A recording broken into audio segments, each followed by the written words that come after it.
room at the Bill Fralick Athletic Center at UHAS McGinley Stadium at Penn Hills High School. This is the Coach's Corner. Along with the Penn Hills special teams and wide receivers coach Corey Thomas, I'm Bill Navari. Coach Corey, it's great to have you along on the Coach's Corner. You want to talk about your role as the special teams and wide receivers coach? Thank you for having me. I'm Corey Thomas. I coach special teams and wide receivers, and it's a really enjoyable job with some of the kids we have here, like Chaz and Corey Jones and some other kids like that. But it's a great time, and I'm having a fun job doing it. I know a lot of times you guys frequently come on maybe three wide receiver sets, four wide receiver sets. But looking at the talent you have on the field, I mean, you guys have to look at yourselves and consider yourselves to be very blessed to have that group of kids that you do right now. You know what? It's a very enjoyable time, and with the talent that we have in this Penn Hills area, working with these wide receivers and these kids on special team it's blessed to have this type of caliber of talent, and I coach in other places, and it's a very honor to coach kids like these.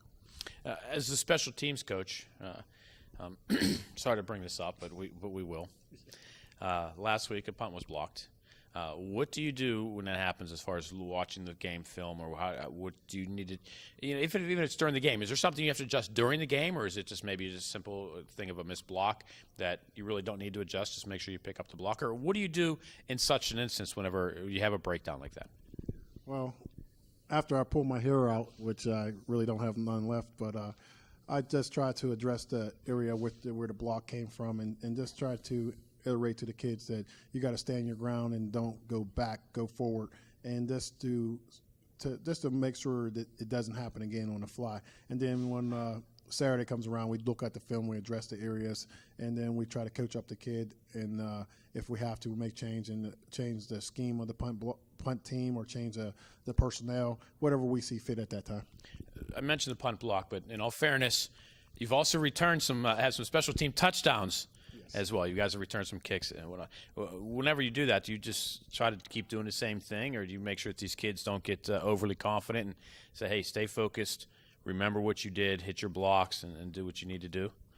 Well, after the high of them returning a kickoff, I try to keep them down and try to keep them focused on what they have to do on the next kickoff, because they get so excited, and it's a very good turning point in the game. So try to keep them down, keep them grounded, so we can do it again. But you're exactly right. When they do that, it's a changing point, and they're all excited. But it's my job just to keep them focused, keep them on their assignments, make sure they know what they're doing for the next kickoff return or the next special team play. When somebody would sit and watch practice during the week, always the offense, always the defense, a little bit of special teams. When you get that little bit of time to do what you need to do with special teams, I mean, certainly you have to have the quality time with it, but how do you manage to get all that information jammed into that certain special team time?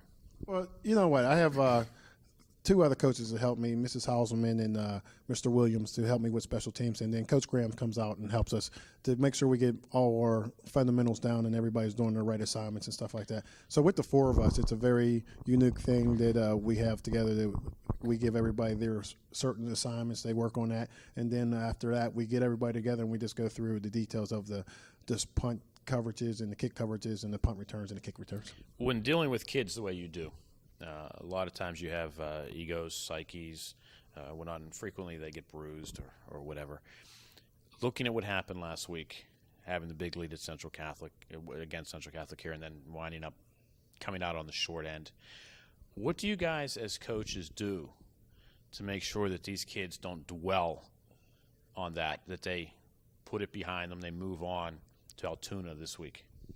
We usually every week is a 1 week at a time. You know what I mean? We don't look ahead. We don't look behind. We try to take that one particular week. We focus on the team at hand, and we just go from there. If we keep on trying to dwell on what happened in the past, and we will never get ahead. Like, we played St. Edwards, and they pretty much handed it to us. If we don't learn from our mistakes and move on, then we won't be a successful football team. So we just take 1 week at a time.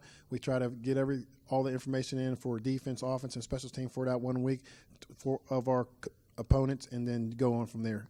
Like football is just 1 week at a time, making sure we got the ins and outs for that week, and then it's moving on.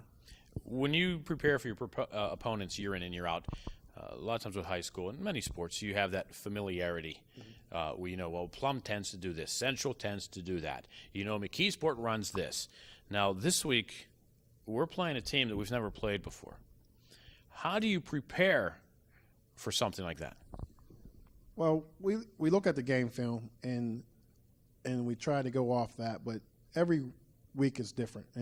But Altoona is a very good team. They're struggling this year, but we have to just go into the mindset is, okay, we're going to run our stuff. We're going to take care of our keys and our fundamentals and try to do what's best for us. And then the outcome is the outcome. We try to prepare for them. They're very new and they have very good skilled athletes on that team. But I think if we stick to our fundamentals and handle what we're supposed to handle, we'll be perfectly fine. The kids are looking at about a 2-hour school bus ride out to Altoona tomorrow. Any concerns about how they're going to be once they get off the buses? Yeah, we talked to Mr. Peterman, and we talked to Coach Graham. We're trying to leave in a timely fashion around 3:15 to start the bus trip up to Altoona. We'll probably get there around 5:30ish, and then that's when we try to get them off the bus fast as humanly possible. Try to get their legs under them, make sure they have some fluid, something to eat, something like that, and try to get their legs moving around because, like you said, that 2-hour bus drive is going to be kind of cramped and stuff like that. But once we get them up there, we'll get them loosened up, get them on the field as humanly as fast as possible, and then just get ready to play the game. They'll be excited because it's a new team. They're not playing Woodland Hills. They're not playing McKeesport or Central. It's a new team, and they're not familiar with this team. So I think they'll be excited to get on with the game once they get up there. Of course, a victory would help the bus ride home. Yeah, it would. Yeah, it would. And make it a lot nicer ride. But second trip in team history out to Mansion Park Stadium in Altoona. Pictures on the wall over there of our first trip. And for those of you who aren't familiar, it was in 1995 when the Indians won the state championship out there. So it's a kind of exciting thing for those of us from years ago who were there to go back again, and especially since the weather's going to be nice tomorrow. And that'll help going out into the mountains in nice weather. So, guys aren't really having to prepare anything for that. But best of luck to you tomorrow. I appreciate you coming in and talking to us. It's been a lot of fun, and we've been looking forward to it. But as I mentioned, best of luck Friday night. We have one senior this week. You lucked out. You only have to talk about one kid, not 3 or 4. You must have, promised Coach Graham something and returned somewhere, but you only have one kid to talk about, and that's our senior of the week, Brandon Ames. Yeah, Brandon's a very good kid. I had Brandon on my JV team last year, and he did exceptionally well for me last year, and he's doing exceptionally well this year. And Brandon plays both sides of the ball, and he's phenomenal in the classroom, on the football field, and I see him in the community. He's doing a great job all over the place, and I'm very proud to be talking about him this week. It's amazing. Some of these kids, you know them from when they're little, and then they're coming up and going through the program, and you think, where has the time gone? And it really is. It's amazing, and it's great and sad in some ways, but that's just the way it is. But once again, thanks for talking to us. Good luck tomorrow. We'll see you on the field, and hopefully with all smiles after the game, and we'll look forward to talking with Brandon. Thank you for having me. Special teams coach and wide receivers coach Corey Thomas. Coming up next, we will talk to our senior of the week, Brandon Ames, as the Coach's Corner continues here on Comcast. Welcome back to the Coach's Corner. Our senior of the week, Brandon Ames of the 2010 Penn Hills Indians. Brandon, a little lucky today. You get to all the FaceTime. Everyone gets to see you. Welcome aboard. Senior season, kind of excited in one way, kind of melancholy another way. What are you looking forward to most about this year? I think we have a really talented team. Honestly, I believe we have the best team in the Whips. It's just nobody will ever be able to see that as long as we keep playing bad in the second half. I think we can actually go far this year as long as we get our stuff together and, make a good drive towards the end of the season. What do you think the team really needs to do to kind of finish off teams? I mean, obviously last week with Central Catholic, you had the opportunity right there, but they were able to pull the game out. What do you guys think? Discussing with coaches and with each other, what do you think you guys really need to do to go that extra step? Well, we start off the games, we play our assignments, we play great, and we get up on teams most of the games so far this season. And after that, we start to fall asleep, start breaking assignments, miscues, and stuff like that. And we just need to stay focused and finish the game. We definitely have the potential. We just need to stay focused on the game. I mean, is it a focus or a fatigue? Or what is it? It could be a mixture of both. I mean, being a player, I don't like to say that I was fatigued on the field, but I mean, I'm sure it's a combination of the fatigue and just the lack of focus. People looking up at the scoreboard, watching the clock tick down. You can't play that way. You have to play every snap, and you have to just go hard on every single play. A lot of kids will maybe look at last week and think, oh, we had the opportunity right there. We blew it. This, that. But yet, if you look at the things, if you guys are able to win out, you guys are the conference runner-up. You get a home game in the playoffs. All is not lost. No, not at all. Honestly, like I said to you when I first came on here, we definitely have the potential. We just have to make a strong run towards the end of the season. We have to play sound, disciplined football for the rest of the conference play. Conference play, you got to come to play your best ball. And then from there, we should set ourselves up with a good seed in the playoff and hopefully make a run at Hines. I honestly believe that we have the team to make it to Hines. We just have to make sure we stay focused in practice and get all our assignments locked down and make sure we're focused to play. There was a little blurb in the Post-Gazette today about Penn Hills. It was more about Central Catholic, but it mentioned about Penn Hills, how Central came back from the big deficit, and it was probably the only team they were going to face all year that really would challenge them. And then it mentioned that Penn Hills really seems to rise or fall to their opponents, which is maybe a dangerous thing. You play a good team, you can play a lot better. They mentioned the win against Gateway, really playing well against Central Catholic. Now, what do you guys need to do to make sure that no matter what level your opponent is, that you guys stay on that level as if they were the top-ranked team in the league? Honestly, we have to look at every team like we're going up against number one. Every week in practice, we got to start treating it like we're going in to play Central, we're going in to play Gateway or Woody High or something like that, because it's Western Pennsylvania. Any team can beat anybody on any day. There's no gimme games in the entire league. That's why Western PA is the best high school football place in the country. Yeah, so like I was saying, we just have to stay focused all week, and we have to practice hard like we're going up against the number one team, because obviously we've proved that rankings don't mean anything. Last year we started off number one. We fell all the way to God knows where. But this year we started off, we weren't even ranked in the top 10 when we played Gateway, and we knocked them off. So, rankings don't mean anything. Anybody can beat anybody, and we just have to treat every game like it's your last and it's against the best team you're going to be playing all year. You are one of those kids who plays more than one position. You do many things out on the field. You want to tell the folks what exactly you do out there? Well, I play offensive guard, defensive end, and snap for special teams. Which means you're the long snapper. Yeah, that's what it means. Now, any trick to long snapping that you want to tell the kids at home?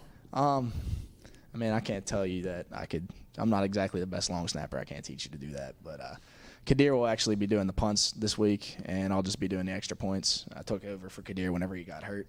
But just make sure you stay focused on where you're snapping the ball to, keep your eyes back, and stay focus on your target. Don't break concentration. Don't get nervous about it, because it's honestly, when I step on the field, it's the only thing I get nervous about, because I trust myself in every other position I play. But there's always that one snap that can go over his head, and you just got to make sure you snap your hands when you come back.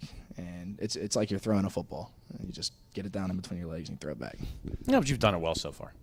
I guess. Well, we had that block punt, but it wasn't because of the snap.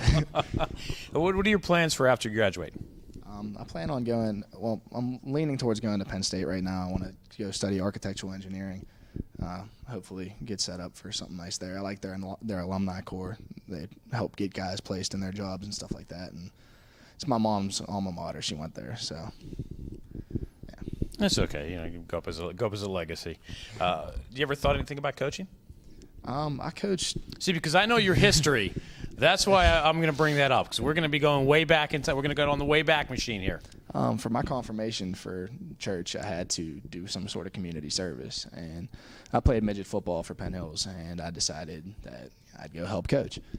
And while I was down there, I actually really helped. I really enjoyed giving my time, helping those kids. They really appreciated everything, and they were just fun to be around. They were young. They didn't have the sort of attitudes that you start to deal with as kids get older. And they were just like young, fresh minds that you were ready to teach. This was the Scouts? It was the Scouts and the Braves last year. Now, for those of you who aren't familiar with it, the Scouts are the flag team. The Braves is the first tackle team. The Scouts are 5 and 6. The Braves are 7, 8, 9. And you got to coach on two straight years. Yeah, actually, I coached 3 years. I coached 2 years on the Scouts and 1 for the Braves. And I didn't coach this year because I had to focus on getting everything together for school and for football. And last year, I had to make sure everything was in check for myself first. And I felt bad that I couldn't go down, but I really, with work and school and football, I didn't have any time to. Yeah. Well, for those of you, just to let you guys know at home, that Brandon had a great impact on those kids. Many of them are still playing and going up through the system, and will be here in the next few years up here playing. And, a lot of them, if they see you up at practice, they all remember Coach Brandon. And I think you guys won the championship a year or two while you were up there coaching. Yeah, we won it as the scouts, I think.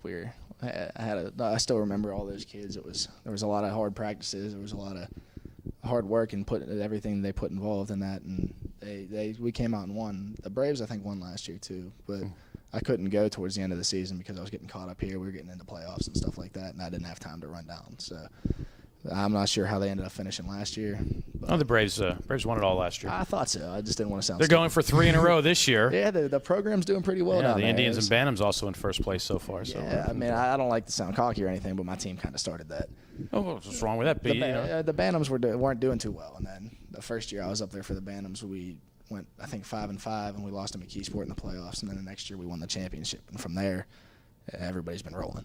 See, and that's the future of this program here. So, when you're up at Penn State, looking back and following the Indians, in fact, your brother will be coming up here in the next couple of years, looking back, see how we're going. You can always have a little bit of pride when they're doing well, saying, I helped a lot of these kids. And maybe after you graduate college, maybe it's something to consider coming back and, getting involved with coaching. Although architecture and stuff might keep you a little busy, but it's something to consider. So, from experience, we know you do it well. In this economy, I might have some free time on my hands. People might not be building too much. Oh, make a buck where and when you can. Yeah. So, well, best of luck to you. Great talking to you. Really enjoyed it. And I just wanted to say happy birthday. Oh, by the way. Thank you. Yeah. Thank you very much. And a little shout out to Trey Hester. Oh yeah, a little shout out. Trey Hester was outside the window trying to get me to shout out. He to almost made it on to the coach's show. Yeah, I accidentally reminded Coach that he was a junior. He's not exactly a senior. But for Trey Hester, the West Side's the best side. That's right. Well, hey, thanks a lot. Good luck against Altoona, and we look forward to seeing you while you do the rest of the year. And I'm sure with knowing your family and everything, we'll be in touch for the next several years. Our Senior of the Week, Brandon Ames. Coming up next, the Indians, their second all-time trip to Mansion Park Stadium in Altoona. This time it's not going to be below 0. It's going to be a nice night tomorrow night. Nice 70-degree game. And I'm looking forward to it because last time we were there, it was 8 below 0, and then the wind chill brought it down to about 40. But we did win states that night. Yeah, and I'm looking forward to going back and hopefully enjoying the weather this time. The Indians and Altoona coming your way next right here on Comcast.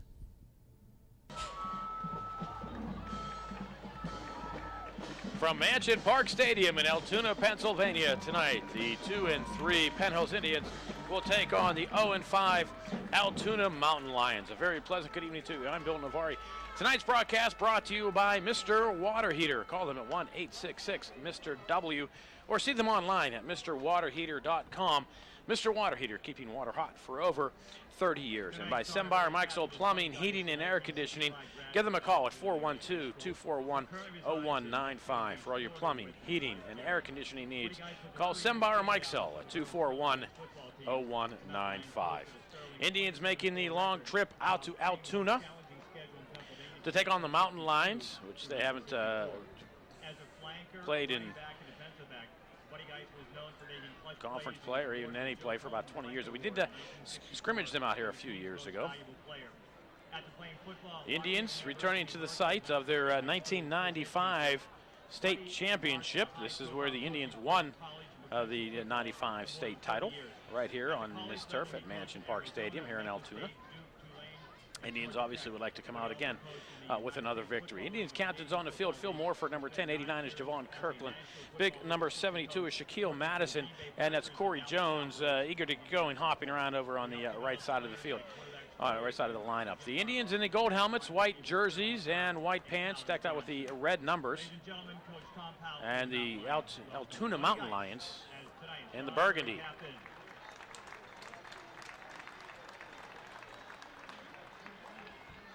Penn Hills has won the toss. Indians have won the toss and have elected to receive.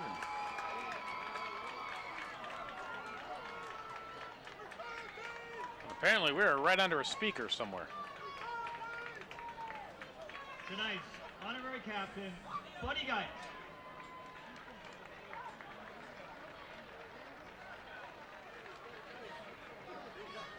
So make sure I have to mention that the high school statistician tonight is William, my son William. You will not see him out on the field today. He's up in the booth tonight.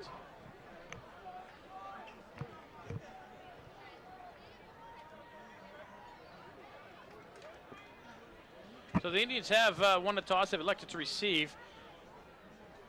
They'll be moving right to left. For those of you who have audio and no video.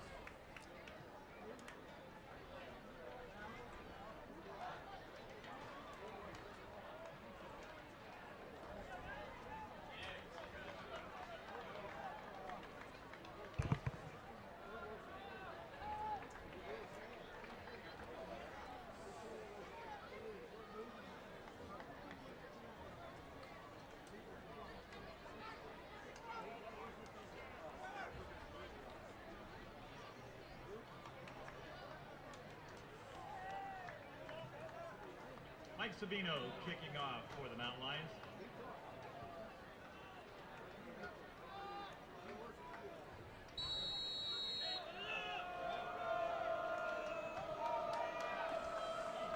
Trying to work out some technical troubles up here in the booth. We are underway. Kick short. Taken at the 20-yard line. The Indians on the return. Out to the 43-yard line. A 23-yard return for number 22, Lamont Kaiser. The Indians will get started in Knight's field position, at the 33-yard line. It's a 13-yard return. First and 10. And the Indians will be having first and 10. On a technical note to our crew, just want to mention that left audio keeps cutting out on our headset.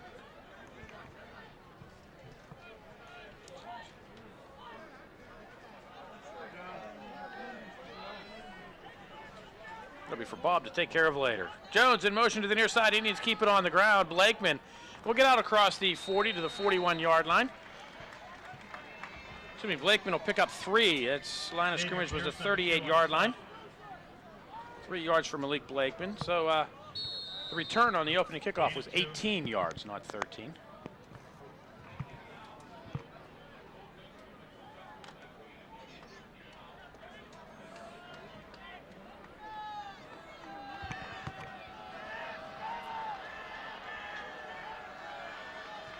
Indians with a second down, we'll call it 7. Keeping it on the ground, going right side, Terrell Roberson. Corey Jones on a carry. And Roberson will get out to the 45-yard line for a pickup of about 4 yards. We'll call it 3rd down and 3. 3rd down and 3. Excuse me, I think I was...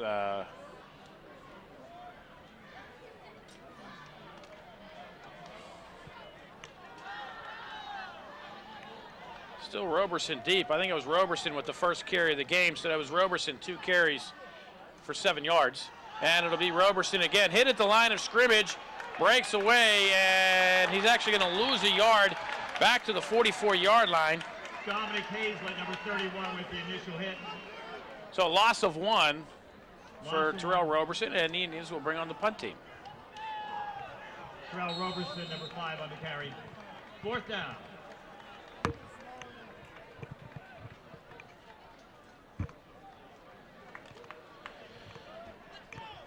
So far, Roberson 3 carries, 6 yards on the night. It's a loss of a yard on the last play.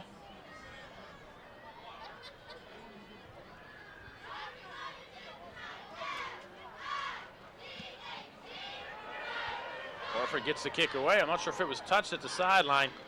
It'll be down by Jaquan Williams. Great to see him back out on the field at the 39-yard line. Jaquan Williams, number 3, down that kick. 17 yards on the punt. And Altoona will have it with 9:49 to go here in the first quarter. Ball at their own, where are we going to mark it? 39-yard line.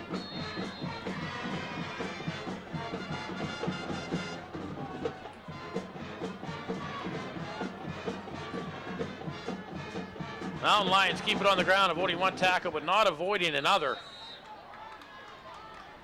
Danny Moyer, the ball carrier.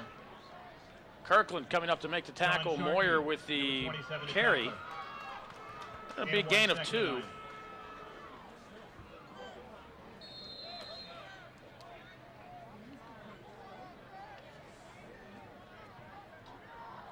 it'll be second down and 8 for the Mountain Lions. Mountain Lions led by their quarterback, Lewis Betwee.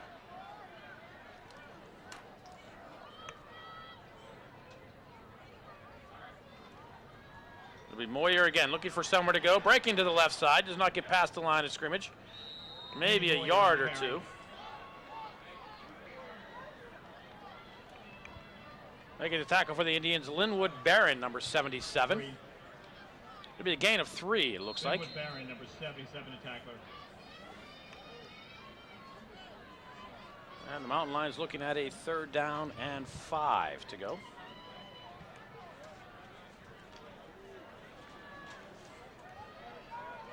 Third down and 5.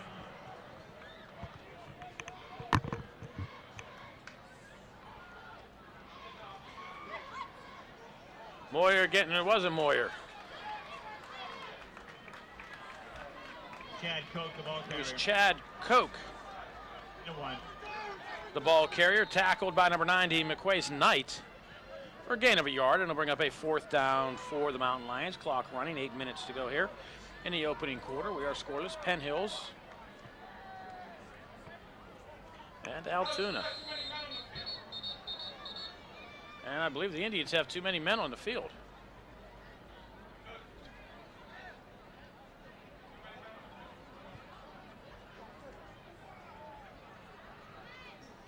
We have a substitution infraction on the defense. That'll be a 5-yard penalty, previous spot. So the 5-yard penalty, too many men for the Indians, gives the Altoona Mountain Lions a 1st down.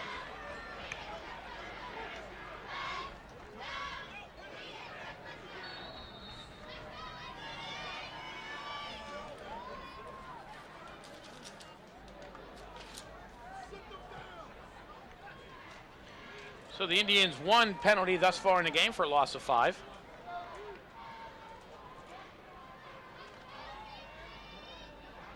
Moyer again and again wrapped up by McQuace Knight, but after a gain of about 3 yards. And it'll bring up a 2nd down and 7. McQuace Knight, number 90 on the stop. And 3, 2nd and 7. What a beautiful night out here in western Pennsylvania. Actually, we're more towards central Pennsylvania now out here in Altoona, home of the Altoona Curve, Horseshoe Bend, the Pennsylvania Railroaders Museum, and Mansion Park Stadium, which we are right now. Moyer again, and again the tackle by Knight after a pickup of about 3 yards.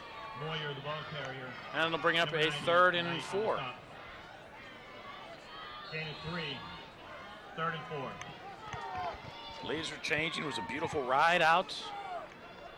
Straight out Route 22. Jump on Interstate 90 for a mile or 2. And right up through Altoona to Mansion Park Stadium.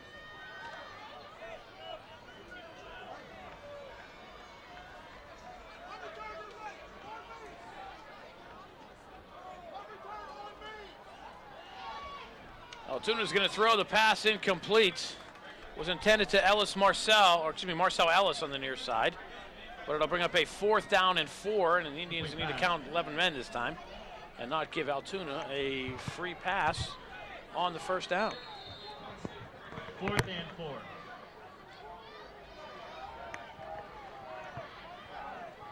Corey Jones from back inside his own 15-yard line. And this kick almost straight up in the air and right out of bounds. Indians are going to have this one close to midfield, it would appear. No, they're going to mark it at the 34-yard line. Looks like the ball went out near the 50, but with 6:17 to go in the first period, the Indians will have it in decent field position. We're going to mark them right at the 35-yard line.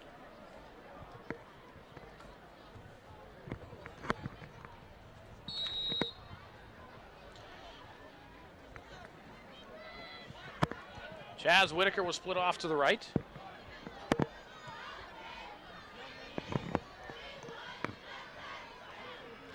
Jones near side, and it's going to be Roberson again looking for somewhere to go. Gets to the outside, gets across the 45-50. Roberson up the sideline, finally pushed out of bounds in Altoona Mountain Line territory at about the 45-yard line. Terrell Roberson, number 5 on the carry. They're going to mark him at the 44. 21-yard gain. 21 yards on the pickup and a first down for the Indians. Roberson, a nice job cutting to the outside. Goes up the sideline and picks up the Indians' first down. Ball in Mountain Lion territory. First and 10 to 44.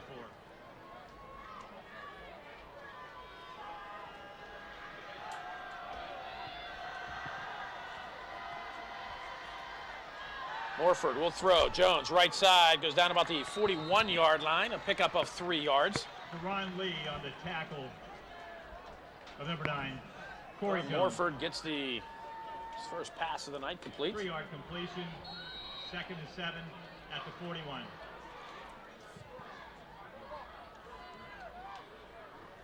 And the Indians looking at a 2nd down and 7. A lot of Indian faithful making the trip up here tonight.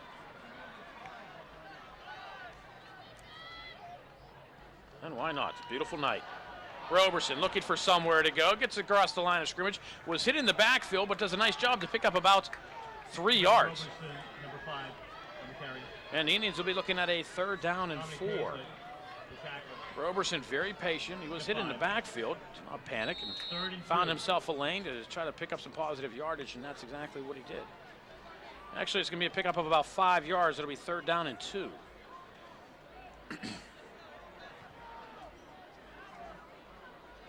Power eye behind Morford. Aaron Bailey deep. And it'll be Bailey behind the big hogs in front. Gets maybe a yard. It looks like it'll be just short of the first down. We'll check the spot. He may have the 2 necessary. Aaron Bailey, the ball carrier. Ethan Wilt, number 16, the tackler. I think they're going to bring out the sticks and measure.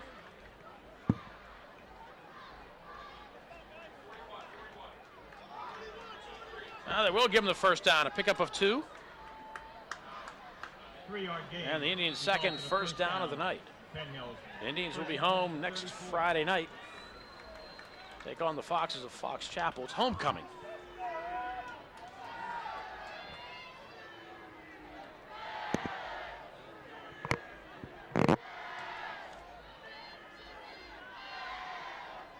Morford, swing pass, right side to Jones. Jones will have a first down and more up the sideline. Corey Jones will go out of bounds about the 20-yard line.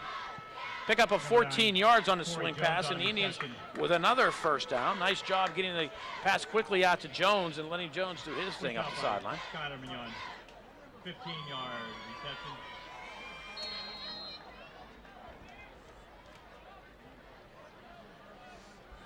I'm going to remark him at the 19, a gain of 15 on the reception. So Morford, 2 of 2, 18 yards so far here in quarter number 1. Clock running, 4:05 to go. Morford again to throw, looking up the sideline towards Whitaker, and a pass to his hands near the goal line will fall incomplete.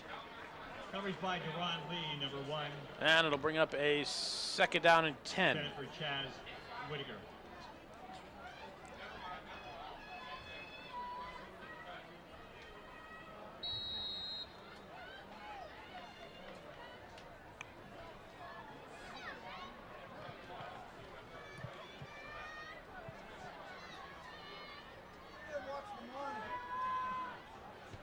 Power eye again for the Indians. Aaron Bailey deep, and it'll be Bailey. Aaron Bailey on Plows ahead to about the 17-yard line for a pickup of 2. And the Indians will be looking at a 3rd down and 8. In and 2. Bailey behind the big hogs in front of Lamont Kaiser, number 22, and Tariq Hester, number 34. 425 pounds between the two.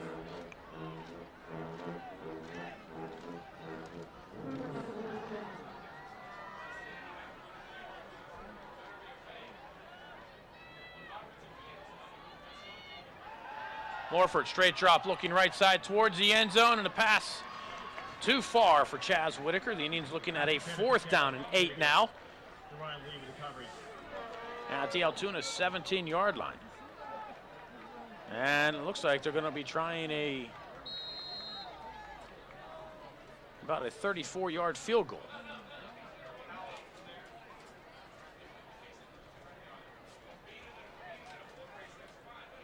That's exactly what it'll be. Pampino will line it up, will set it, try it from the 24-yard line.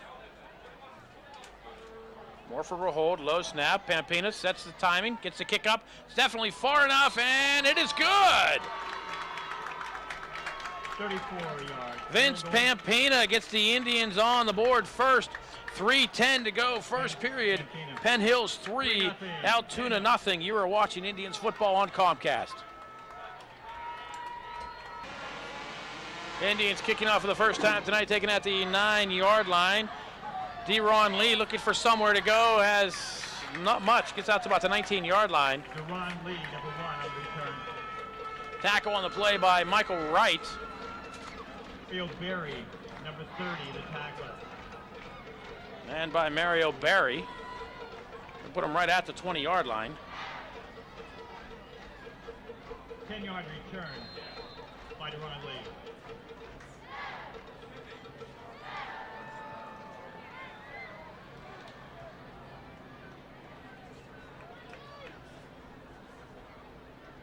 Altoona will come out with back split, slot left. Altoona will keep it on the ground, picks up some positive yardage out to about the 25-yard line before Corey Jones brings Chad Koch down after a pickup of 5. Gain of 6. Corey Jones on the stop. Called 2nd down and 5 for the Mountain Lions. 2nd and 4.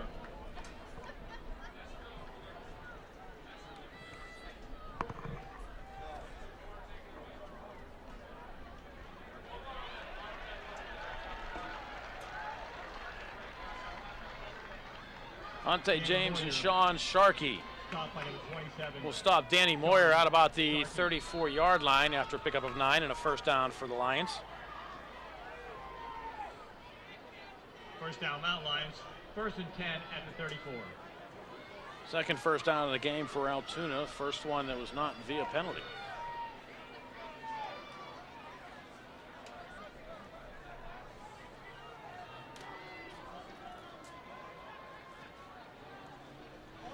Loose ball on the field. Altoona will fall on it. Daryl Neal, number 76, comes on to make sure that Altoona doesn't go anywhere. The officials are actually looking to make sure, but it looked like Altoona did fall on the ball. And it was Cook who will lose 2. And they'll bring up a 2nd down and about 12 for the Lions. Ball came loose. It was at the feet of a number of Indians, but they were unaware that it was there. And Cook wisely falling on the ball.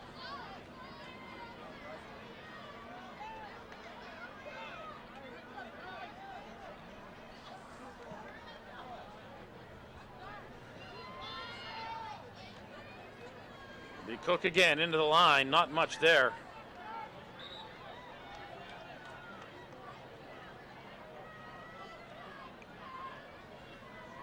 James Proctor on the tackle for the Indians.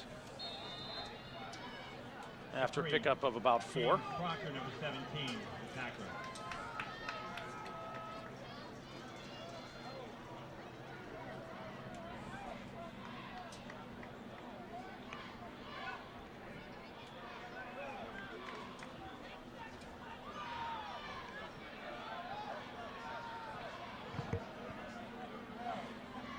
Altoona will throw, looking near side, up the sideline. Blakeman was on the coverage, but almost a fantastic catch by Deron Lee of Altoona, but the pass incomplete will bring up a 4th down for the Mountain Lions. Clock will stop with 32 seconds to go here in the opening quarter. Penn Hills 3, Altoona 0. Corey Jones will drop back about his own 35-yard line.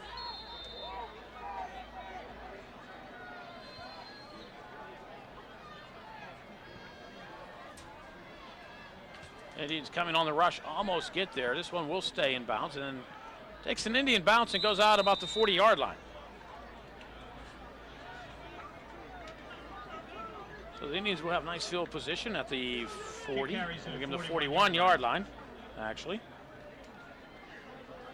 And the offense will take the field with a 3-0 lead. For joining us late, Vince Pampina, 34-yard field goal. Phil Morford doing a nice job to get the low First and snap 10 up at the 41 for to Penn allow Hills. Pampina to get the kick away. And the Indians got 3 points.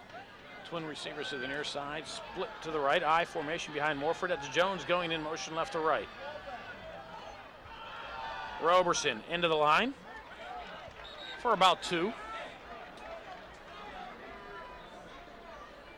Out to the 43-yard line. It'll be 2nd down and 8 now for the Indians, and that should probably be the final play of the first quarter Terrell Roberson as the clock does on wind down, and the Indians will let it do so. After 1, Penn Hills 3, Altoona nothing. You are watching Indians football on Here's the end of the Comcast. first quarter.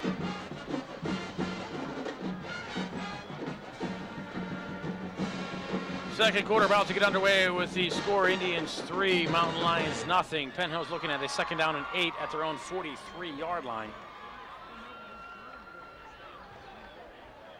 Jones comes in motion this way. It'll be Jones on the end around, looking for some room to run. Jones will get across the 50 and almost broke it, but we'll have a first down at the 48-yard line. Vinny, number 12. 9 yards for Corey Jones on the end around. Jones on the carry. And another first down for the Big Red. Gain of 10. First down. Penn Hills.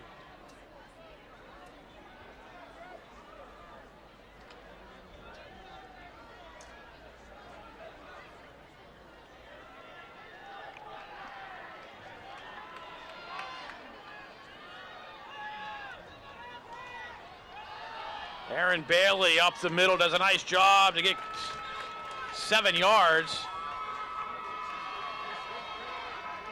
to the 41-yard line. And the Indians a 2nd down and 3. Aaron Bailey.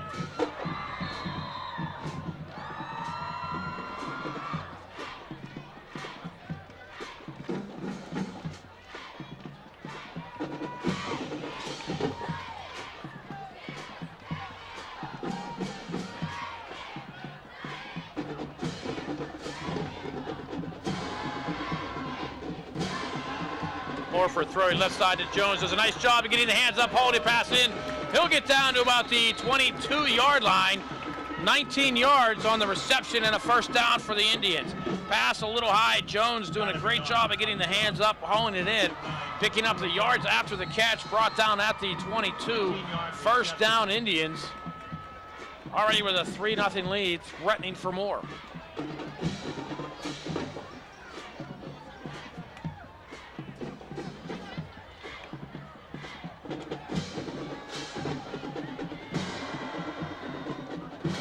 Formation behind Morford. He'll give it to Bailey, looking for somewhere to go. Spins off to the right side, but he'll be brought down after a loss back at the 25-yard line. Bailey will lose 3. The Indians with a 2nd down and 13. It looked like Bailey might have had an opportunity to bounce it out to the outside, but was unable to get by Brandon Bernazzoli. 2nd down and 13.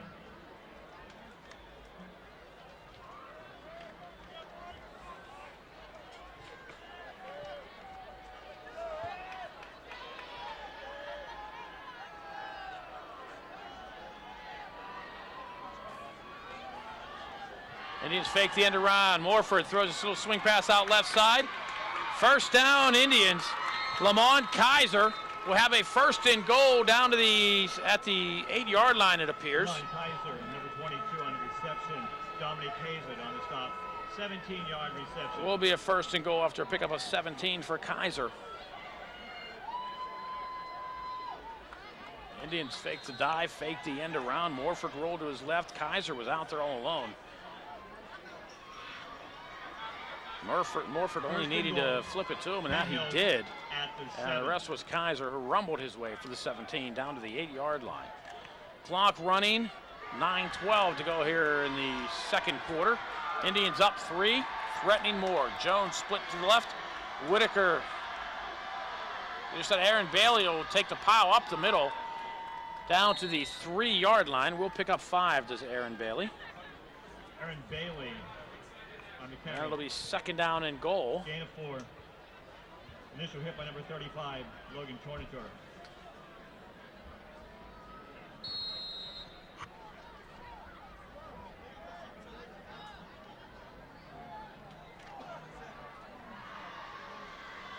Second and goal at the 3. Jones split this way. Whitaker left. Power I. Kaiser and Hester in front of Bailey. Morford was looking towards Corey Jones, but the Indians moved. Second penalty of the game, both against the Indians. Start. Offense, 5-yard penalty, previous spot. So they'll move this back to the 8-yard line. It'll be a second down and goal from the 8. So that negates Aaron Bailey's 5-yard run on first down.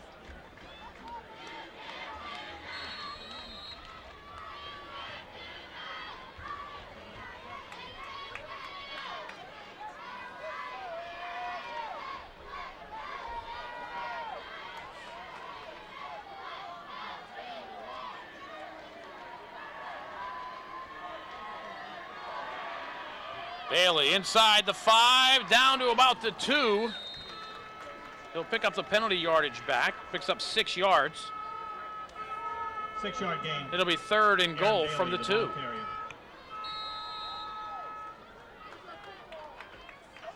Dominic Hazlett, the initial hit.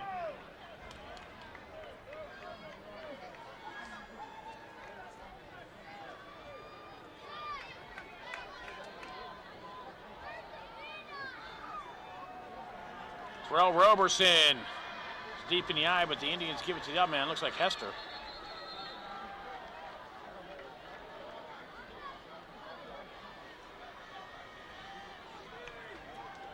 It was Lamont Kaiser.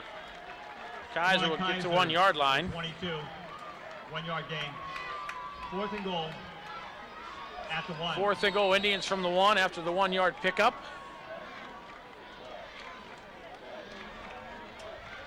Clock rolling under 7 minutes to go here in the first half. Indians trying to add on to their 3-point lead, and Timeout.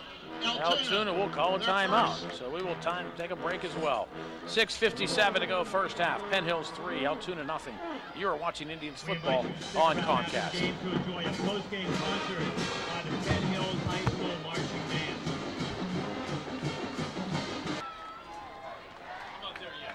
We're getting close.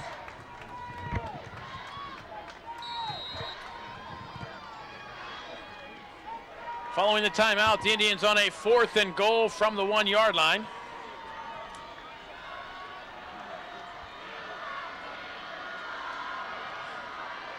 Hester will switch places.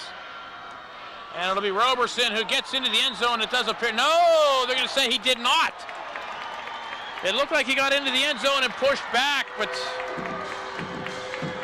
the officials say no, he did not, and Altoona will take over with 6:50 to go in the first half. The bad news is they're going to take it over at their own 1-yard line.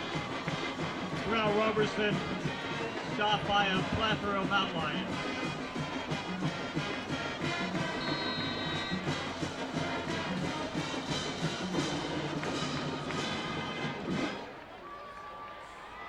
It appeared Roberson got in and then pushed back. When he got pushed back is where the official spotted it.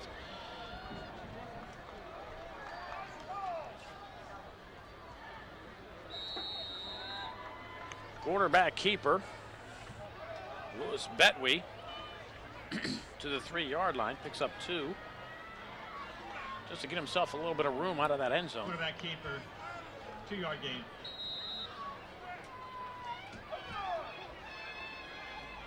Louis Betwee on the carry. So officially, Roberson, no gain on the carry.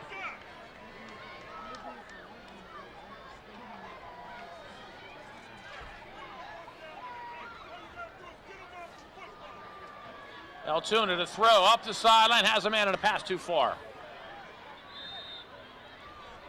Blakeman and Williams were step for step.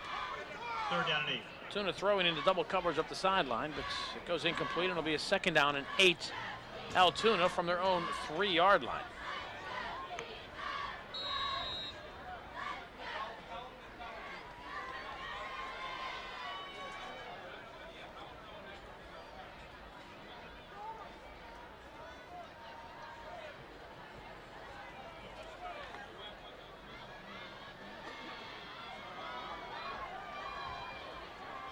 Altoona probably looking to just get some punting room. Keeps it on the ground. On to James. Will pull the legs out Danny Moyer, number from Danny Moyer. ball carrier. Moyer will get out to the 8-yard line. Picks up 5, but Altoona will be short of the first down and will have to punt. Sean Sharkey, number 27. Indians should get great field position out of this, but they had great field position at the 1-yard line and were unable to punch it in.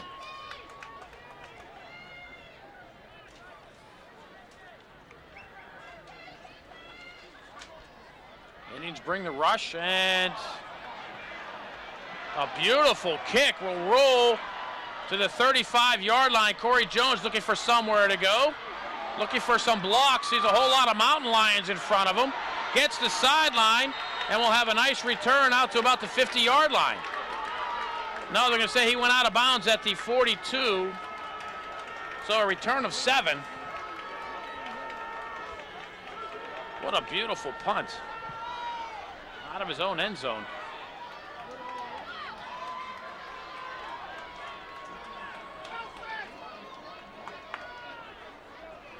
Kind of about 57 yards. A 12-yard return. 10-yard return. And the Indians will have it with 5:16 to go in the half.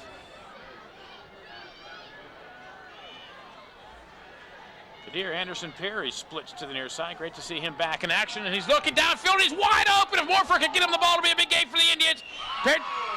Nice catch by Anderson Perry, who goes out of bounds at the 30-yard line. Penalty flag back. And the Indian backfield are going to call illegal motion. Morford had Motion. Perry wide open. Offense, 5-yard penalty. Had he gotten that ball out a bit quicker, it would have been a touchdown, but the penalty flag will negate it anyways for an illegal motion call. 3rd penalty of the half for the Indians.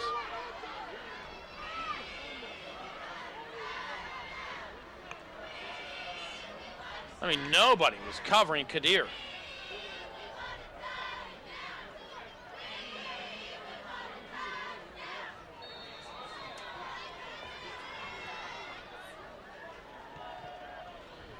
So instead of having it at the Altoona 30-yard line, the Indians will be 1st and 15 from their own 37.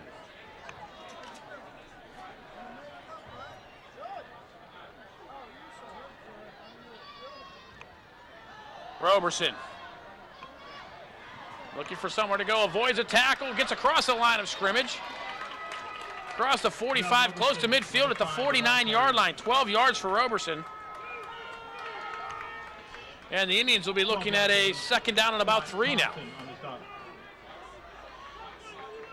Roberson was contained in the backfield, did a little shake and bake, and found a seam and picked up 12.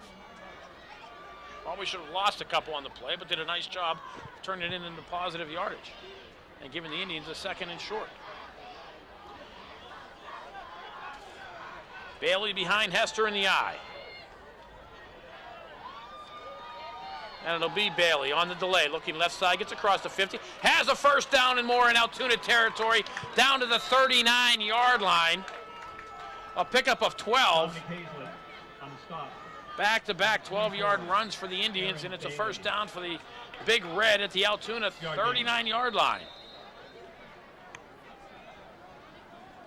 Aaron Bailey just 5'5", 155 pounds.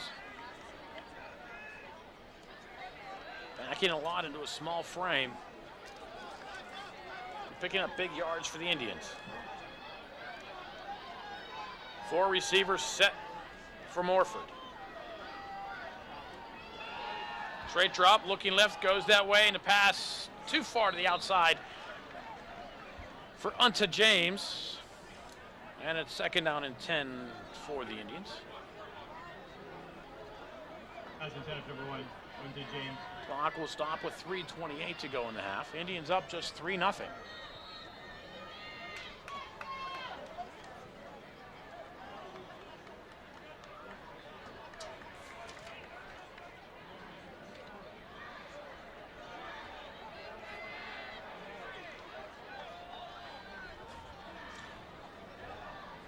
Same set again for the Indians, this time Roberson. So they're double slot, looking right side, swing pass, Corey Jones across the 40, 45, 30. Corey Jones, first down, Indians and more side to 20, 10, touchdown, Corey Jones, 39 yards on the swing pass, and the Indians get on the board again. Corey Jones, number 9, 39 yards, touchdown Penn Hills.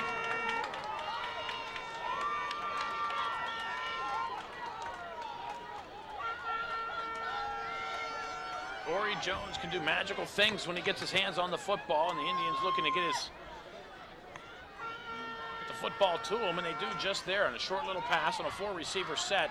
Jones 39 yards, and the Indians up by 9, looking to make it 10.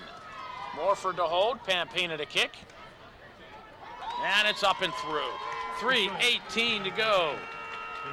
First period. Penn Hills 10, Altoona nothing. You are watching Indians football on Comcast.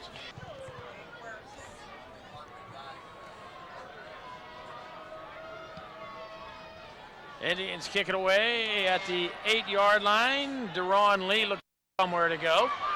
Has a lane, gets across the 30, out to the 34-yard line. Tackled by Mike Wright.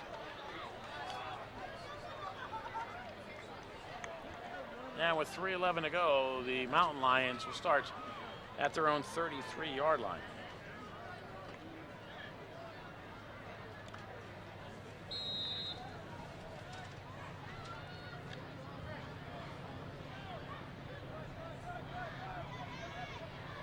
Indians 4 plays, 62 yards. You can hear the train going by in the background. Altoona railroading town. On to James. Number 21, Got a little shot in the hand there after making the tackle. James, number 1. Now we're the pickup of 4.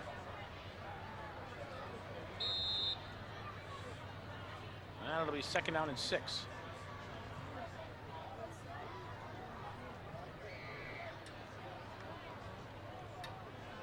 Remember, Altoona known for its being the hub of the Pennsylvania Railroad. The Altoona shops out here. They made a lot of their own locomotives, freight cars, etc. Lowry again. Wrapped up by Linwood Barron. After his pickup of about 2, we did Danny Moyer. Timeout. And Penn Hills will use a timeout. Also, Altoona, the home of the Mallow Cup. So where they make the Mallow Cups, right here in Altoona. 2:28 to go, first half. The score, Penn Hills 10, Altoona nothing. You are watching Indians football on Comcast.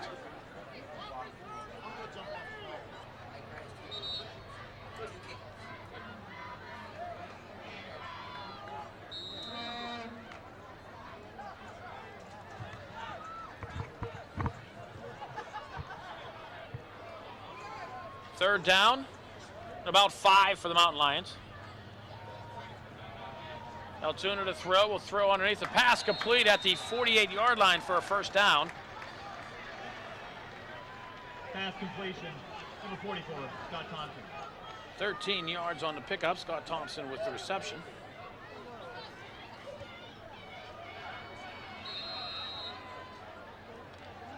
And a first down for the Mountain Lions.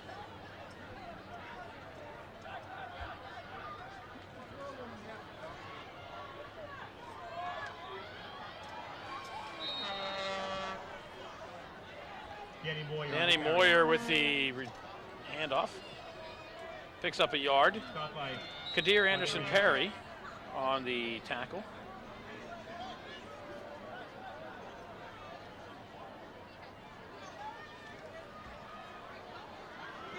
Altoona to throw. Quarterback keeps and breaks 1, breaks 2 tackles. Sean Sharkey will finally wrap him up close to a first down. Bedwee rolled to his left, was under pressure from behind, and eluded about 3 tackles.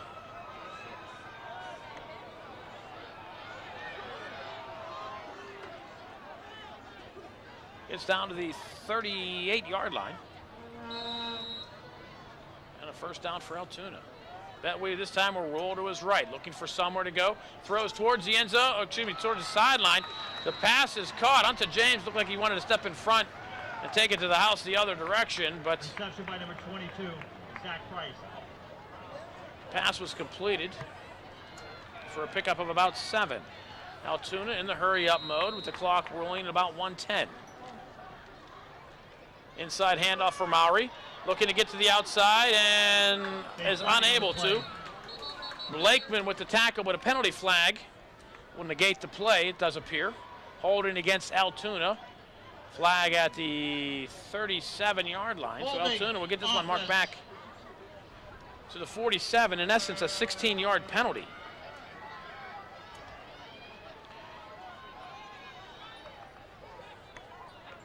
Clock stopping with 1:04 to go. Altoona already to the, heading up to the line of scrimmage, but now they're going to have to go backwards. 10-yard spot foul, second down.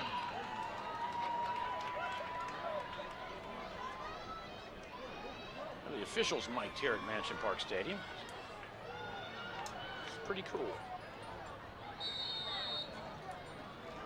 Betway from the shotgun rolls this way.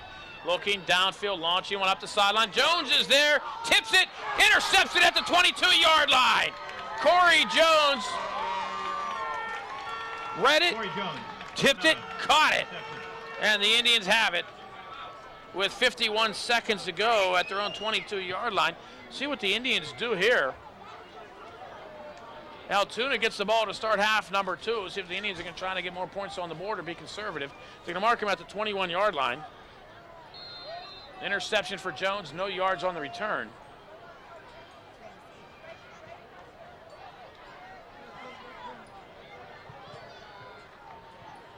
Indians with 2 timeouts left.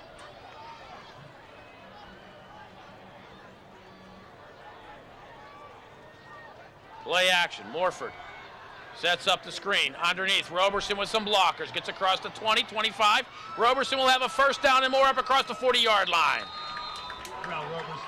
Goes out of bounds at the 40 after a pickup of 19 on the screen.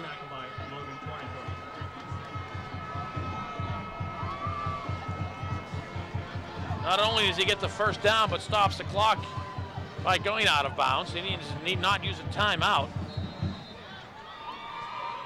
Clock stops with 40 seconds to go. Now the Indians with a little more room to work here.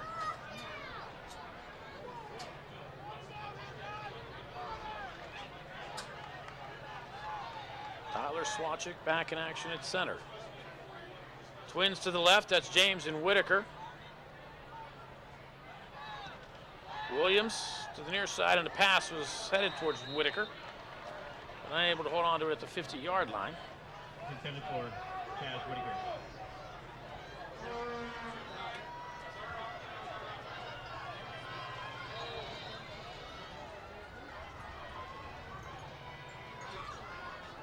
Warford gets the play from the sideline. 36 seconds to go in the half. The Indians up by 10, looking to add more.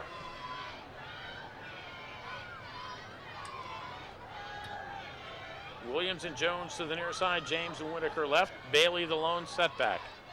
Morford, straight drop, looking left all the way, now over the middle, has a man. Whitaker hauls it in at the 35-yard line. First down, Indians. I think the Indians might want to be using a timeout here.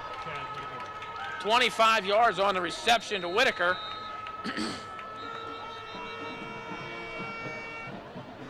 And Altoona will use a timeout. Altoona will use a timeout with 30 seconds to go. As the Indians were going quickly to the line, I'm not sure if they're going to run a play or they were going to spike it. But 25 yards to Whitaker, another first down. Morford in this drive, 2 of 3, 44 yards. Coach Tom Palfy and the Mount Lion football team salute Wendy's for serving as tonight's game sponsor, as well as Subway for its support of the football program.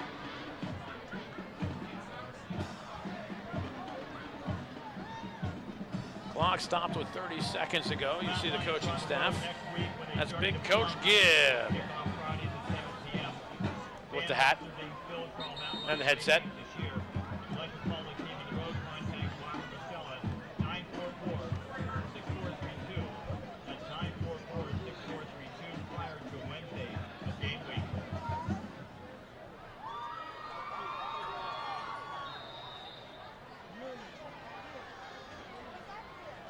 Indians still with 2 timeouts left. Altoona doing them a favor by calling a timeout after that play. Lions showing blitz. Morford, straight drop as the Indians pick it up, and a pass thrown towards Unta James, incomplete. And it'll bring up a 2nd down and 10. The clock does stop. Back and 10 of number 1, James. 25 seconds to go. 2nd and 10. Indians with 2 timeouts and the clock stopping on 1st down do not need to look to the sideline. They can go over the middle.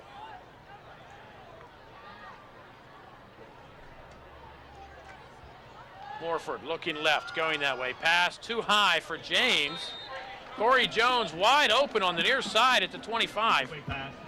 Brings up 3rd. And it brings up a 3rd down now for the Indians.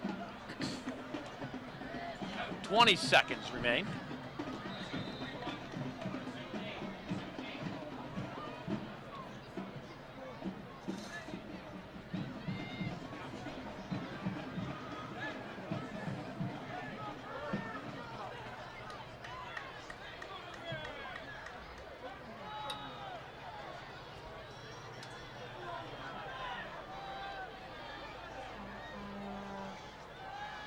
Indians pick up the blitz, the pass. Incomplete. Morford saw him hit as he threw it. Officials ruled that immediately. Fortunately for the Indians, it did fall to the turf. There are a lot of Mountain Lions there. Justin Crane, number 70. On the pressure. An open field between them and the end zone. 16 seconds to go. The Indians with a 4th and 10.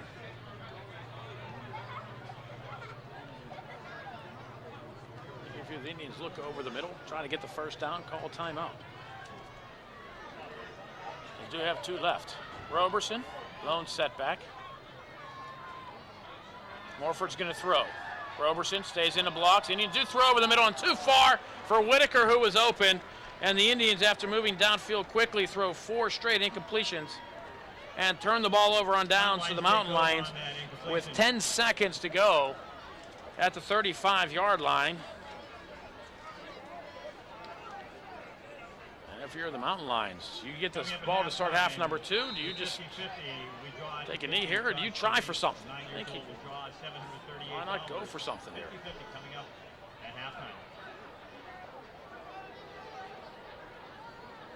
And they take a knee. And the clock will wind down. After 1 half of play, the score, Penn Hills 10, Altoona nothing. You are watching Indians football on Comcast. Tonight's game brought to you by Mr. Water Heater. Call them at 1-866-MR-W or see them online at MrWaterHeater.com. And by Sembar Mixel Plumbing, Heating, and Air Conditioning. Call them at 241-0195 for all your plumbing, heating, and air conditioning needs. Underway here in half number 2. Kickoff at the 20-yard line. Tyler Garman on the return to the 25. Unta James on the tackle. And the Altoona Mountain Lions will start there. Keep wanting to call them the curve, but they are not the curve. That's baseball. So Altoona will start at the 25-yard line. Terrell Roberson, 46 yards rushing in the 1st half. Philip Morford was 7 of 14, 136 yards and a touchdown. Corey Jones, a touchdown reception. An interception, and the Indians jump offside early. Or are they going to call it, they're going to call it against the Indian defense. You can tell by the way the flag went. Dead ball. Defense. Offside. 5-yard penalty. Go 1st down.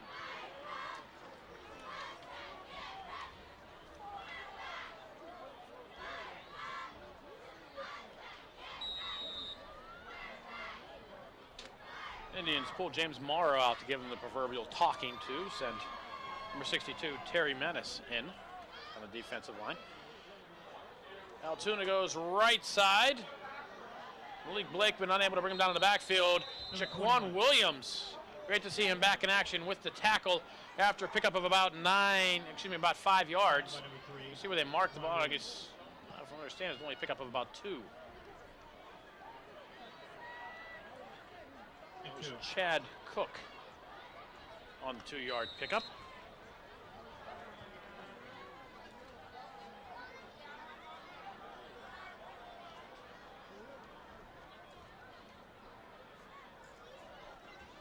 Mowry up the middle will have a first down for Altoona.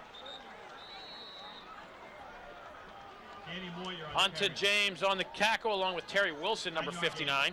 10 yards on the pickup, a first down for Altoona, who's 0-5 and has to be thrilled at halftime that they're still in this game. They've been getting mercy ruled all season. Indians stopped on a 4th and 1 at the goal line. Excuse me, 4th and goal at the 1 yard line.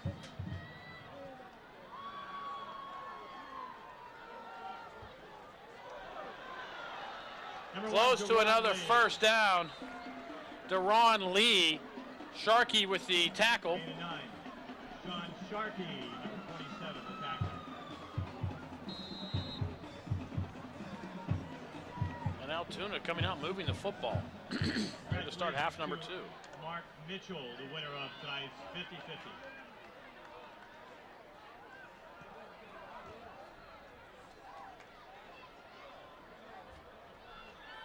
Mowry will have the first down and more to the Indian 45-yard line. Danny Moyer, the ball carrier. James Morrow on the tackle. Terry Wilson on the stop. Gain of 5. 5-yard pickup, first down for Altoona.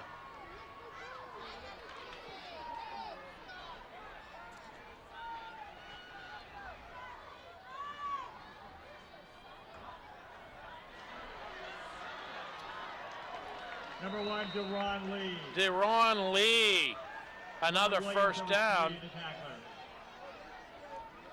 Jaquan Williams with the tackle, pickup of 13.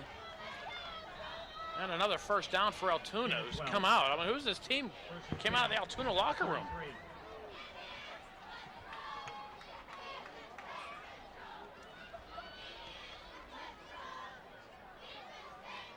Mowry, wrapped up by Kirkland. After a pickup down to the 30-yard line, 3 yards. Altoona obviously making some proper adjustments at halftime. On the stop, number 89. Gain of 2. Chaz Whitaker getting worked on the Indians sideline.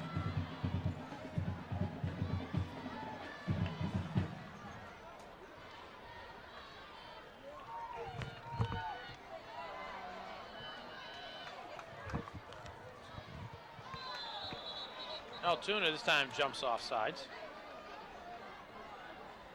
Dead ball. Ball start. Offense. 5-yard penalty. Let's go second down.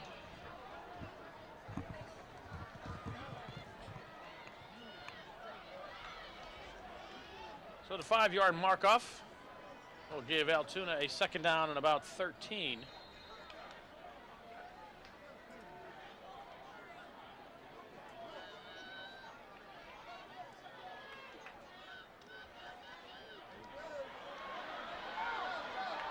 Altoona with a big carry. Deron Lee once again. Jay Williams with the tackle, but not until they get down to the 19-yard line. 17 yards on the pickup, and it's a first down for Altoona. Indians made the mistake of letting Altoona stay in this game, and now Altoona with an opportunity to really get back into it. They trail by 10 in the Indian red zone for the first time tonight. Mowry will go up the middle. Short gain, Trevon Hester, number 55, with the tackle at the 16-yard line, a pickup of 3. Trevon Hester, number 55, the tackle. 2-yard gain. Second and 8.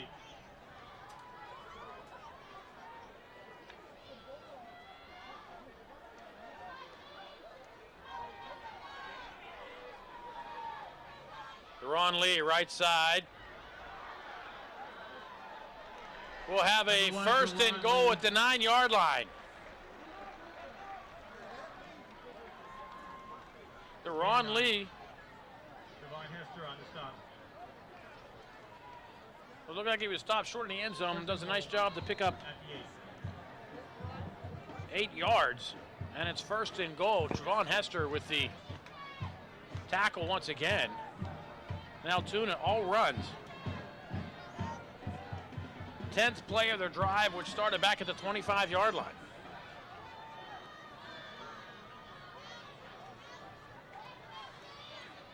Mowry to about the 5. Brandon Ames on the tackle for the Indians. Danny Moyer. 2-yard gain. Mark him at the 6 for a pickup of 2. Mike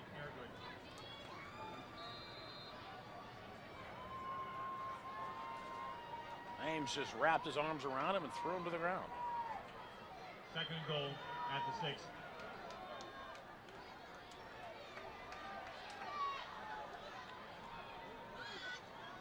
Deron Lee looking to go somewhere. Gets inside the 5, and that's about it. Number 1, Deron Lee on the carry. Into the arms of Hester and Ehrgood. Gain of 1, Mike Ehrgood, tackler. And it'll be 3rd and goal from the 5-yard line.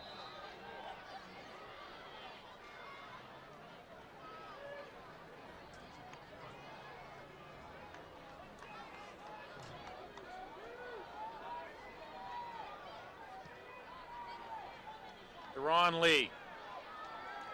Tried to go on the end around. Deron Lee, number 1. Ehrgood broke it up. Hester finished him off. Devon Hester, number 55, the tackler. Be no gain. It'll be 4th and goal. And it looks like Altoona is going to bring on the field goal unit, and they will. P.R. Caracciolo from about 23 yards.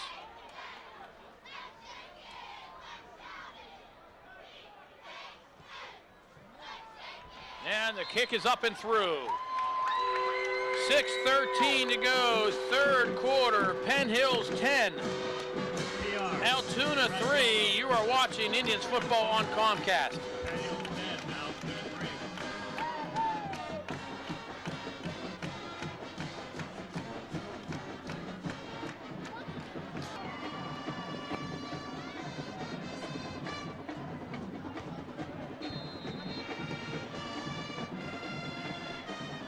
Altoona kicking off, trailing now by 7. Corey Jones will pick this up at the 14-yard line, and we'll go down at the 20. Excuse me, that was Malik Blakeman, the 6-yard return. Morgan Tornator on the stop. And after P.R. Caracciolo's 23-yard field goal, the Indians lead now at 7. Malik Blakeman on the return.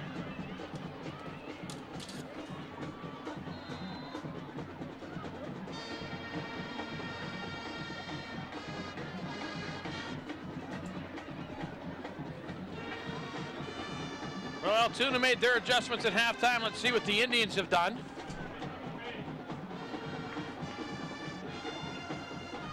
Roberson toss near side, gets a block. And we'll pick up about 5 yards.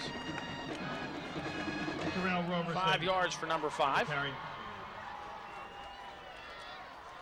And the Indians will be looking at a 2nd down and 5.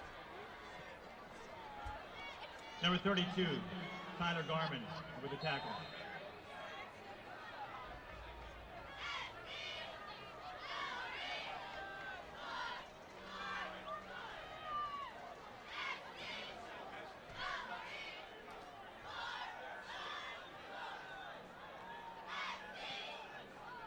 Morford will bring Jones in motion to the near side. Will toss to Roberson, trying to find a sea of white. Roberson will have a 1st down and more, and will go out of bounds at about the 36-yard line. Pickup of 11 for Terrell Roberson. Knocked out by number 16, Ethan Wilt.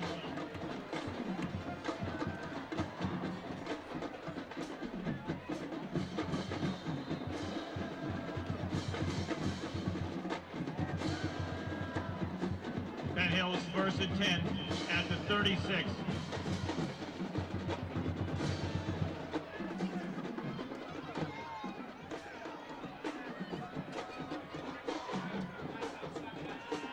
Morford looks left, throws that way, and the pass caught. Corey Jones, Kaz Whitaker, 20, 15, 10, 5, touchdown. Whitaker, 64 yards on the reception, and the Indians extend their lead. Whitaker, number 2, touchdown.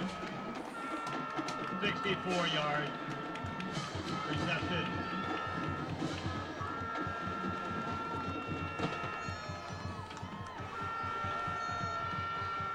Morford hit Whitaker in stride, and then it was all Chaz after that. Rumbled the additional 40 yards for the touchdown, and the Indians extend their lead.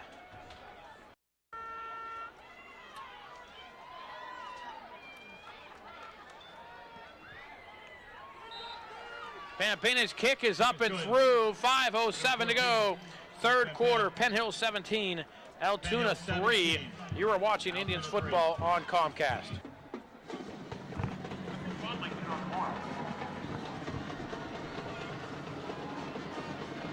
Indians go 80 yards in 3 plays. Chaz Whitaker, the 64-yard pass from Philip Morford, and the Indians extend the lead to 17-3. Pampina's kickoff will bounce at the 15, picked up at the 13-yard line.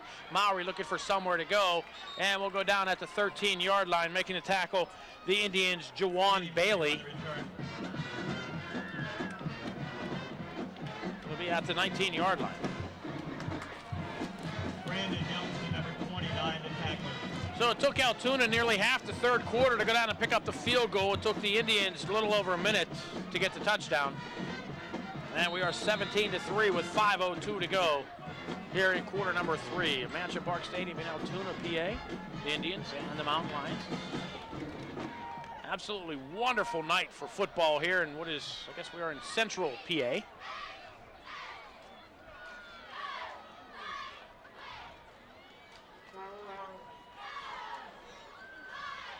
Mountain Lions not in panic mode. Keep it on the ground. Deron Lee, the ball carrier. Deron Lee will pick up about 4 yards. Javon Kirkland will bring him down at the 23-yard line.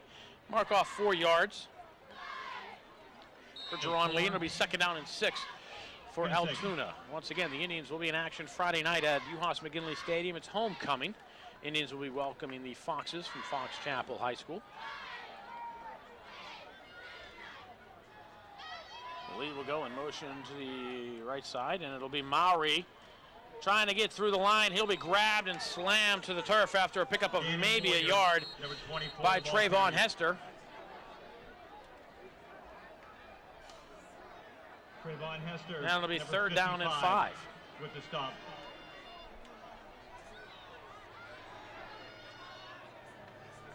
Clock running, 4:15 to go here, third quarter. Indians have extended their lead by 4.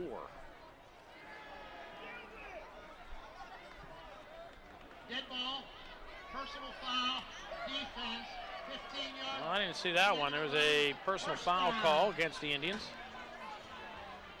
15-yard penalty will give the Altoona Curve, there we go again. Altoona Mountain Lions a first down at the 39-yard line.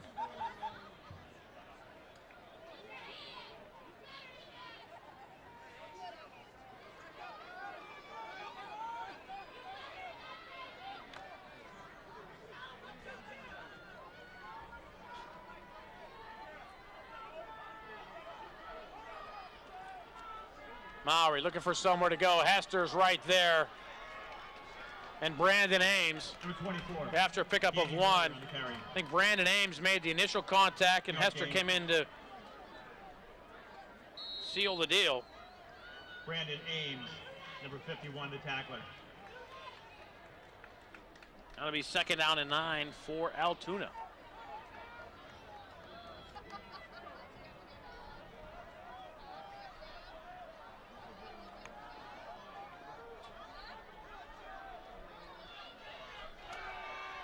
Swing pass right side, and the pass too far.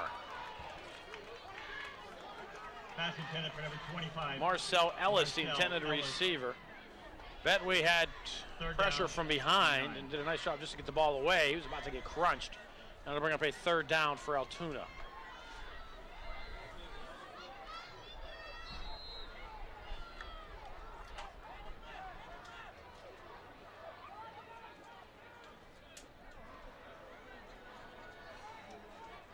Low snap for Betway, who does a nice job of rolling to his right, avoids a sack, stays on his feet, and gets pancaked after a short pickup. Tariq Hester will flatten him after 2 yards. And Betway might be wishing he'd rather have taken a sack. Number 10, Louis Betway. Brings up a 4th down. Nice crunch by Hester. 4th and 7. That would be Tariq Hester. Indians bring the pressure. And the kick goes out of bounds. They're going to mark it. Indians should have decent field position at the 40-yard line. 2:33 to go here in the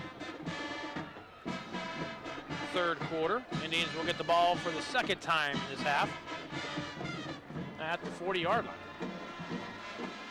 Indians have had 3 offensive plays here in half number 2, and they've gone 80 yards for a touchdown. 16 yards on 2 carries by Terrell Roberson, and then Chaz Whitaker's 64-yard pass from Morford. Indians extend the lead to 17-3. Roberson, the lone setback.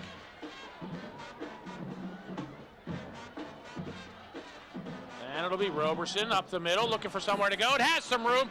Roberson will have a first down in Altoona territory. Nice carry down to the 36-yard line. 24 yards and a first down for the Indians. Dominic Hazlett, number 31, the tackler. Roberson on the counter. Step left, went right. Had a big hole up the middle. 24 yards later, the Indians a first down in Altoona territory.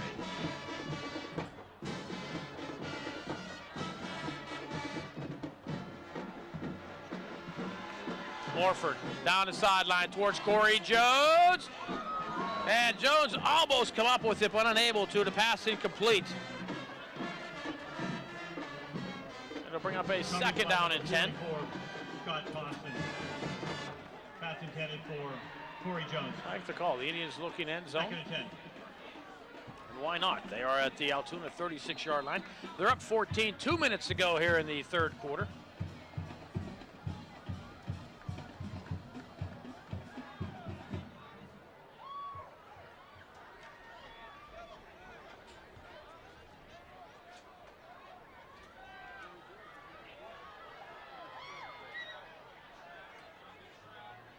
Morford again to throw. Looks left, throws right.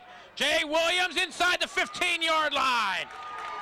First down, Indians at the 13, 23 yards on the reception to Williams. Jaquan Williams, number 3 on the reception. And the Indians looking to try to extend that lead now at the Altoona 13. Jaquan Williams, who missed a couple of weeks. First and 10 at 13. Due to a bug bite, believe it or not.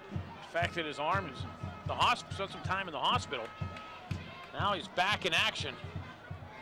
And did a nice job of holding on to that football, taking the hit, and the Indians have the first down at the 13. Morford again, straight drop, looks right towards the end zone, and he threw before Williams was looking. Pass incomplete, fortunately for the Indians, and it'll bring up a second down and 10 from the 13-yard line.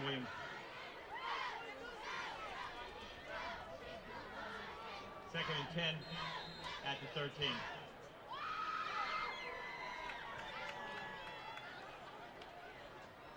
Phil Morford over 200 yards passing on the night.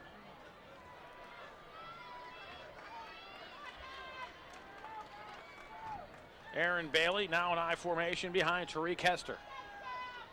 Offset I. Bailey looking to go left side, gets a nice block from Ames. Altoona does a nice job to come up and make the tackle. Will drop Bailey for a loss of 1.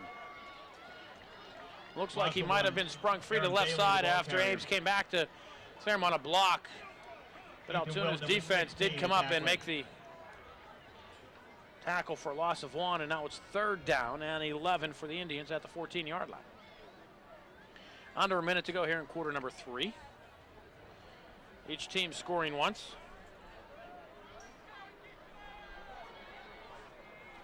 Altoona with a field goal, the Indians with a touchdown. Indians looking to add more. Roberson behind Morford. Altoona shows blitz. Indians pick it up, going to the end zone. A pass too high for Whitaker. Incomplete pass.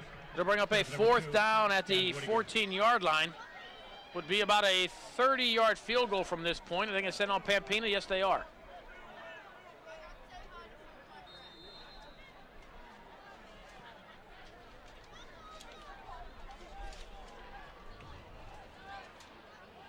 sets it up at the 20 or the 21-yard line. It'll be the 21-yard line. 31-yard field goal attempt for Pampina. Morford will hold.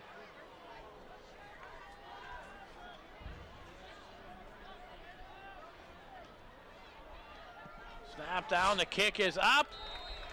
And he just shanked it off to the left. And Altoona will take over with 33 seconds to go here in quarter number 3. The kick was long enough. The snap was low. Morford got it up.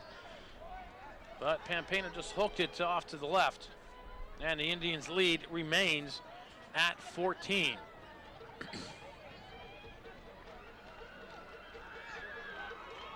So the Mountain Lions will start at their own 20-yard line as we approach the end of quarter number 3.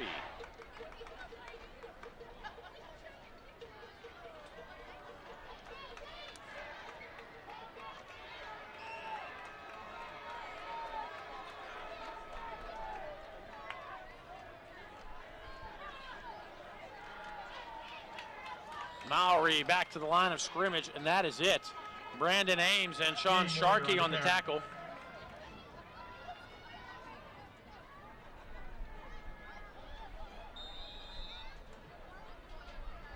Trevon Hester, number 55, on the stop.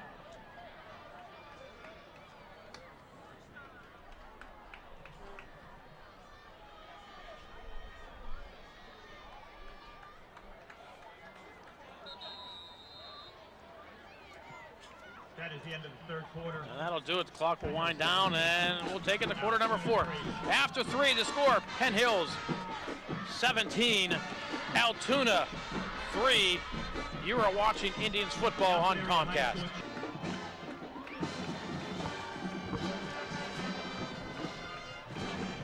Fourth quarter about to get underway here with the Mountain Lions trailing by 14. And the officials say the reception is good at the 31-yard line for a pickup of 11. Reception, number 22, Zach Price.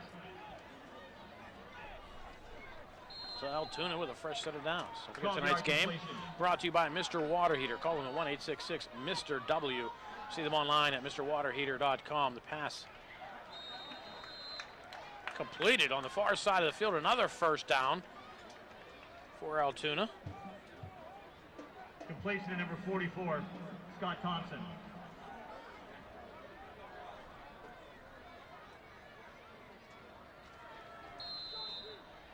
Another 11-yard pickup. Also tonight's game brought to you by Sembauer Meixel Plumbing, Heating, and Air Conditioning.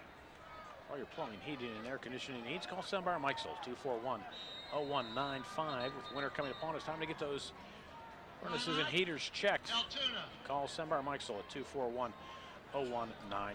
Timeout on the field to score Penn Hills 17, Altoona 3. You are watching Indians football on Comcast.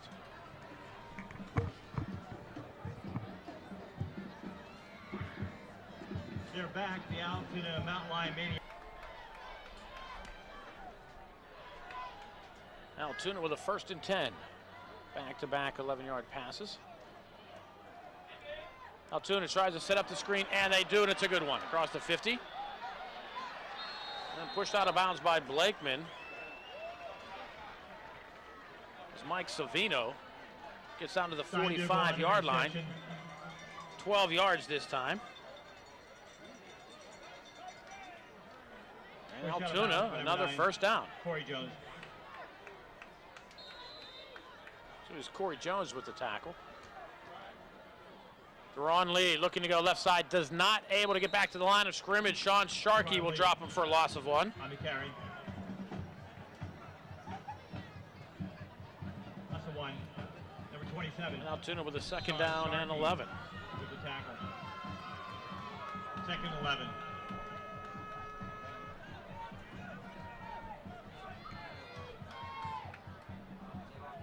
Looks like the receivers jumped early on the near side. Nothing called, and a pass too far for Deron Lee, incomplete. Number 1, Deron Lee.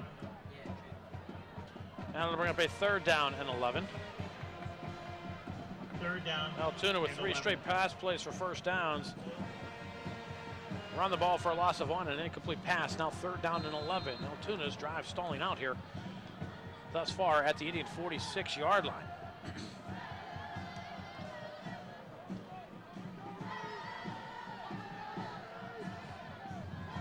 Hearing the Indian band doing the war chants, it's a beautiful thing. Swing pass near side. They are going to roll it an incomplete pass. No, they're going to roll it a fumble. They're going to say it was a lateral. I don't know what they're going to call it. They said the pass was tipped. Ron Lee. No. They're going to say it was a backward pass, so therefore a lateral. And Deron Lee will lose 3 yards. James and Whitaker. On to James and Chaz Whitaker on the tackle. 4th down for Altoona, and they're going to go for it. I don't know if they're aware that it is 4th down. Betway under pressure, and is the pass picked off? Either way, it's Indians football. On to James, comes up with it. Guess we'll give him an interception. It wasn't officially an interception or a fumble. Looked like Betway was trying to throw the ball away and went right into onto James as he was hit. Mike Airgood, number 58 on the hit. Airgood delivering the hit. James with the interception, and the Indians have the ball at the Altoona 43-yard line with 10:16 to go.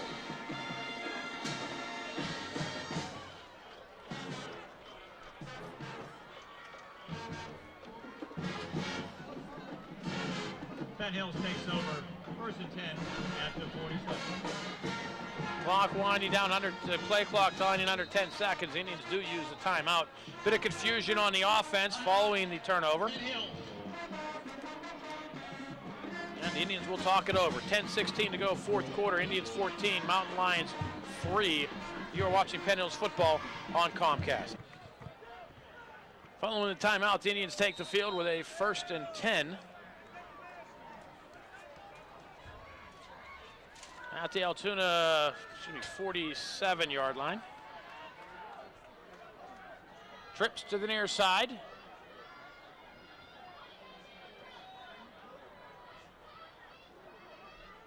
And Morford throws to Corey Jones on the right, and Jones will pick up about 6 yards down to the 41. Tackle by Deron Lee. Reception by Corey Jones. 5-yard reception.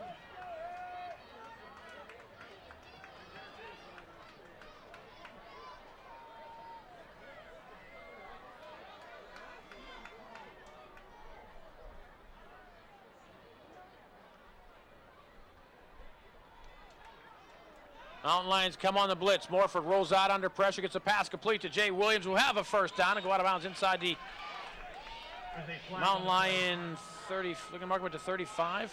It's about where the mark went to 35. A pickup of 7. And another Indian 1st down. We have a penalty flag.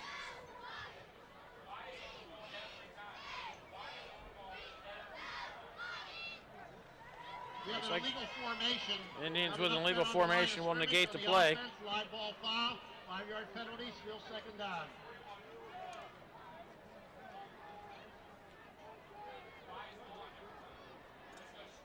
Should make it 2nd down and 9. How can it be 2nd down and 11?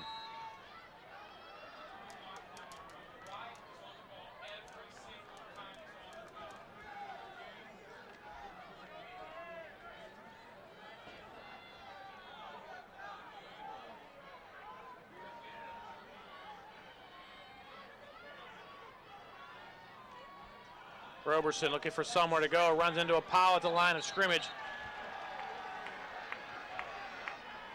And it's going to be pushed back. They're not going to give him the progress. They're going to mark him back at the 48-yard line. A loss of 5. And that'll be 3rd down and about 16 for the Indians.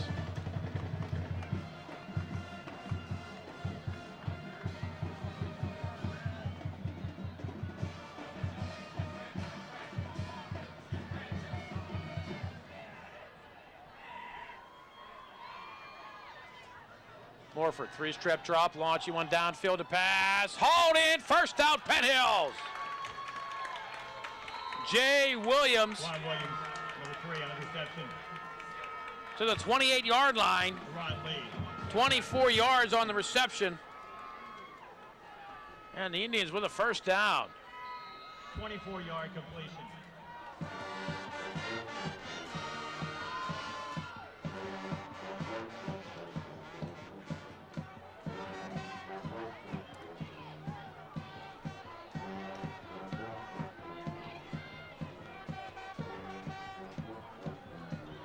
Aaron Bailey runs into his own man, dives ahead. The ball on the field. Officials say it was a fumble. And Altoona has it. Oh my. First turnover of the game for the Indians. Number 16, Ethan Willett. Picks up that And Altoona stays alive with 7:55 to go here in the fourth quarter, still trailing by 14.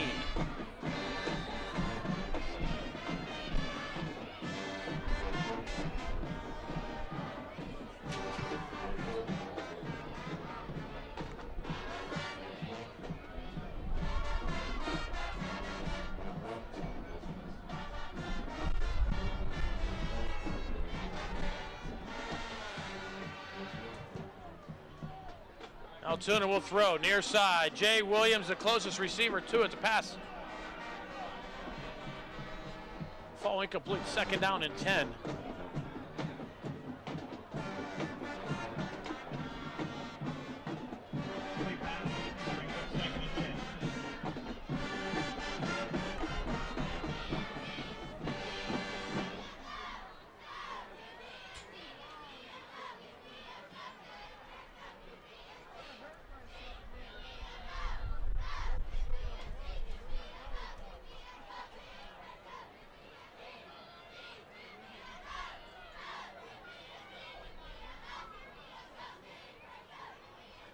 Maury straight up the middle. James and Whitaker will bring him down, and he's close to the first down. James, number 1 on the stop. A pickup of 8. And it'll be third down and 2 for Altoona. Clock under 7.5 and running.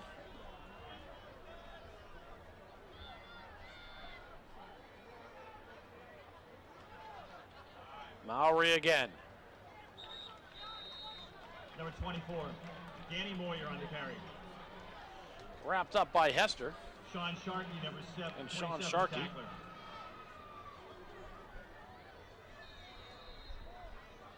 That's First down, Trayvon Altoona. Hester. First and 10 after 38. Then we're going to drop the Hester. We're going to have to go with Trayvon and Tariq.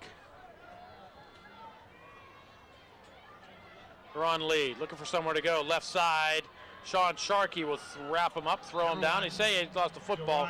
Officials do not agree. It's a 9-yard pickup for Lee. Number 27, Sean Sharkey, the tackler. That'll be second down and short.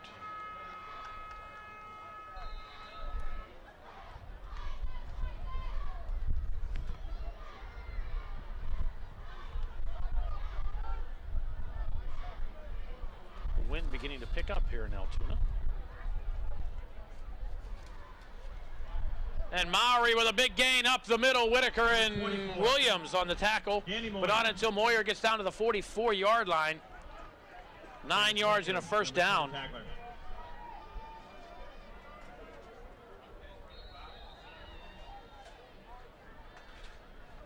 The Indian defense starting to look tired. Altoona first and 10 at the 44.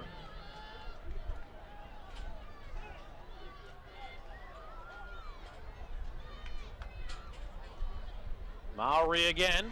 Maury across the 40-yard line, stacked up by Whitaker. And brought down after a pickup of 6 yards, maybe 7. Chaz Whitaker on the stop. Got a gain of 7. Second and 3.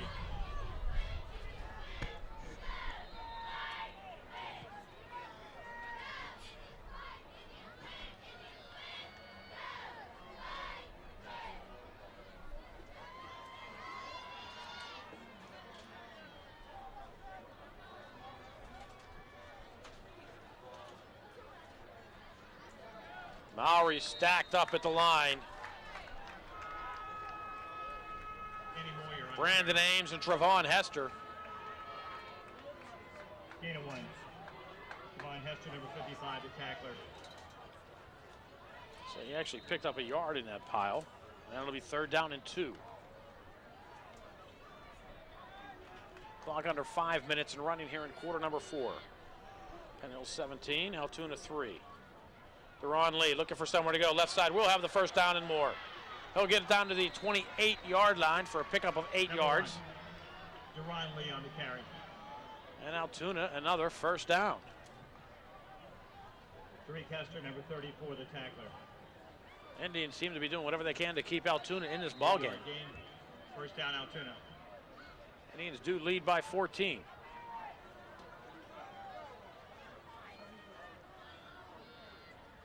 Mowry up the middle for another big gain. Mowry with a 1st down.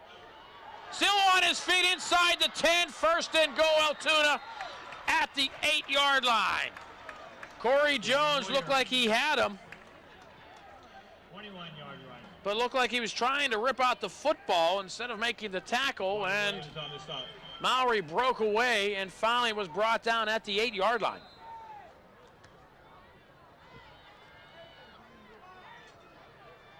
Jay Williams preventing the touchdown. And it's 1st and goal, Mountain Lions. Deron Lee, end around left side, touchdown, Altoona. They made that one look easy. Touchdown number 1, Deron Lee.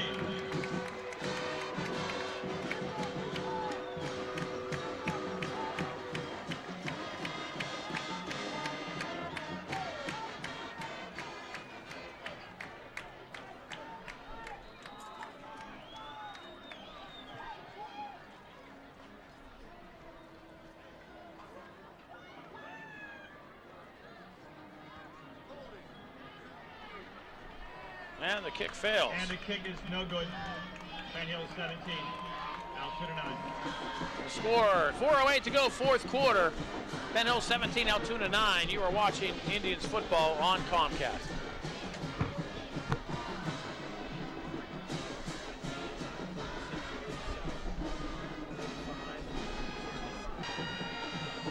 Mountain Lions go 73 yards in 10 plays following the Indian fumble.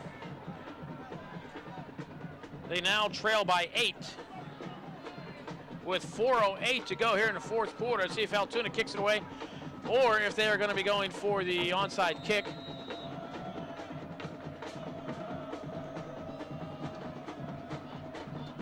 And they do kick it away. Corey Jones from his 15-yard line. And we'll get out across the 25 down to the 27. 4 minutes even to go. We'll see if the Indians send out a dose of running yardage. 12 yards on the return for Corey Jones on the kickoff. Altoona with 2 timeouts left. Plenty of time if they're able to stop the Indians.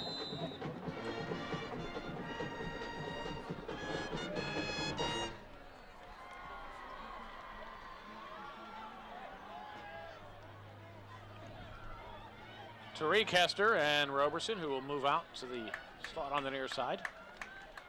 And it'll be Hester. Will just carry Mountain Lions out to the 35-yard line for a pickup of 7. Aaron Bailey, number 24 in the carry. Brandon Bernazzoli on the stop. 7-yard gain, 2nd and 3.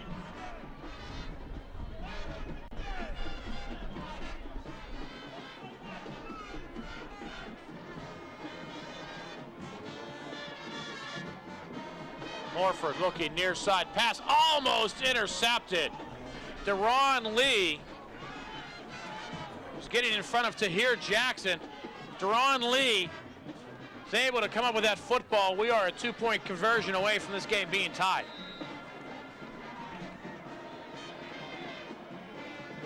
Pass incomplete. The clock will stop with 3:15 to go. 3rd and 3 Indians.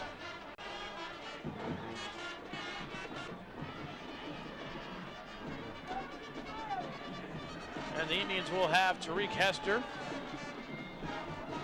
and Terrell Roberson in the backfield, and Roberson will come again to the slot. See if we get Hester up the middle, and we do. Hester rumbles ahead, and looks like we'll be stopped just short of the first down.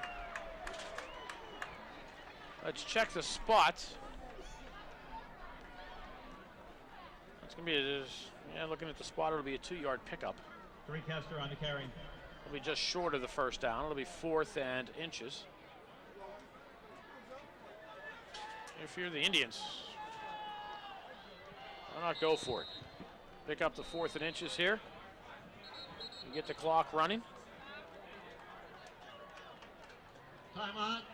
And Altoona will call a timeout to think about it. 4th and less than a yard. Clock stopping with 2:54 to go.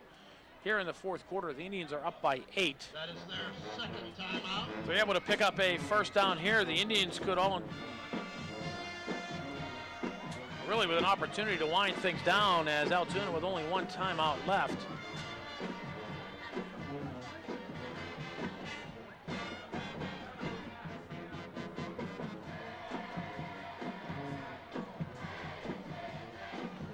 I must say, though, Altoona has one of the better bands we've heard in quite a while.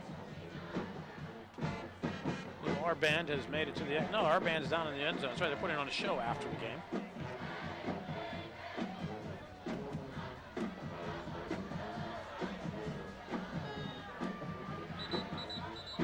The Altoona band also fills out an entire section of Mansion Park Stadium on the far side of the field. Can you get a shot of that band up here, Jonathan? Coming in line on a 4th and less than a yard. 4th down. And they're loud, too. It's a nice thing to see. Indians look like they're trying to draw Altoona off, and Altoona not taking the bait. And the Indians will use a timeout, and we'll bring on the punt team. Timeout. Penn Hills. Oh, we'll talk it over a little bit. Let's take a quick break. 2:54 to go.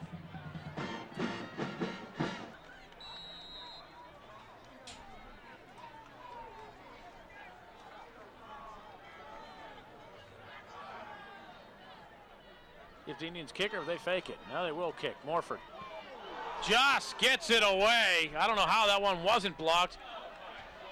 Hits Perry at the 40-yard line. We'll mark it at the 41. And the Indians dangerously close to having that one blocked. But Altoona will have great field position at the 41-yard line and hit Kadir Anderson Perry as it came down. So the Indians didn't even get a bounce from that one. But Altoona has 1 timeout left, and they need to go 59 yards and pick up a 2-point conversion to tie this game. Deron Lee, left side. Gets to the sideline. Indians keep him in. Stopping number 9, Corey Jones. Corey Jones will make the tackle. Clock continues to run after the pickup of 5. Gain of 5. 2nd and 5.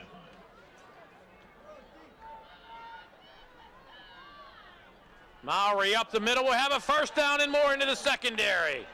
Unta James wraps him up by the feet after a pickup down to the 42-yard line. 12 yards.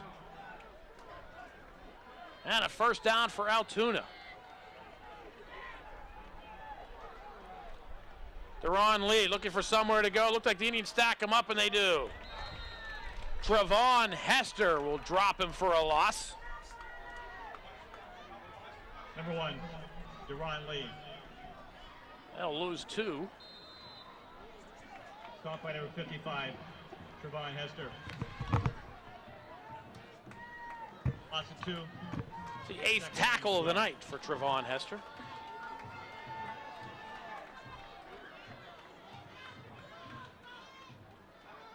Altoona loses the football, and he'll be sacked. Brett Wee is. James Proctor credited with the tackle. Number 17. And I would think Altoona will use their final timeout, and they will. Timeout. Altoona. There'll be a loss of 3. It will be their final timeout. We'll take our final timeout as well. 1:28 to go.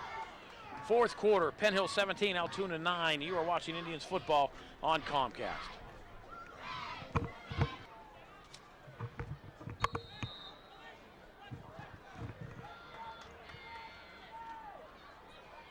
Third down and long for Altoona. Out of timeouts, needing 8 points, setting up the pass underneath to Deron Lee. Lee inside the 40 to 35. We'll have a first down for Altoona at the Penn Hills 31-yard line. Deron Lee. 22 yards on a nifty little pass play. And Altoona stays alive. Clock at 1:19 and running. Lee, left side, inside the 25. Still on his feet inside the 20-yard line. Another first down for the Mountain Lions down to the Penn Hills 18-yard line. Stop by number 27, Sean Sharkey. Sean Sharkey, who has 8 tackles. Stops him after the 13-yard pickup. Bradbury will throw. Looking underneath, has a man. The pass caught by Lee. Thrown out of bounds by Williams. By number 1. And will stop the clock with 53 seconds to go. Ball at the 9-yard line. Excuse me, the 14-yard line. Number 8, stop. It's a pickup of 4. And a break for Altoona as Williams throws him out of bounds and stops the clock. 53 seconds remain.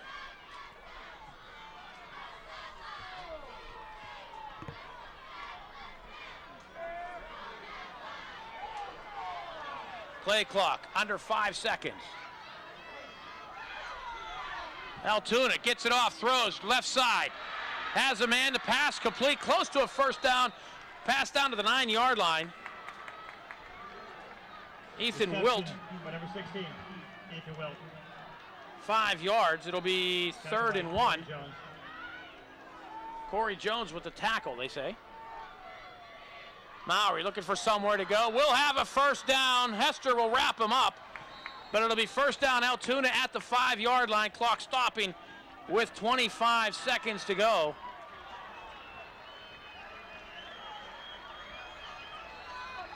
Danny Moyer on the carry. And Altoona spikes it, and penalty flags are everywhere. Looks like this one's going to go against Altoona. I don't think they were set. You have a legal motion. They were not set. On That's the exactly offense, it. They were not set. penalty. Previous spot. Still first down.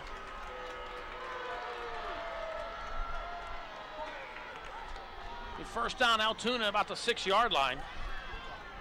They have 19 seconds to go. I think Altoona will have a couple opportunities to throw this one into the end zone.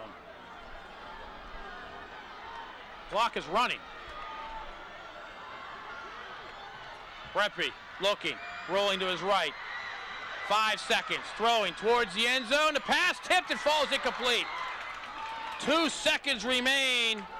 Altoona with an opportunity for one more play. Pass knocked down by number 27, Sean Sharkey. Sharkey bats that one away. And Altoona will have one play left. 2 seconds, they need to get this one into the end zone. Bretby throws the screen underneath, and the pass is tipped and incomplete. Deron Lee was there underneath. It looked like Mike Airgood getting the paw on it. And the game will end with the score, Penn Hills 17, Altoona 9. Oh my, what an exciting contest this was as it came down to the final play of the game. Altoona needing the touchdown and then the 2-point conversion to send this one into overtime. I know it doesn't make Altoona feel any better, but they've been mercy ruled all year, and this one came down to the final play of the game. A real confidence booster, I think, for the Altoona Mountain Lions as they take on, I believe, the Plum Mustangs next Friday night. Big night tonight passing.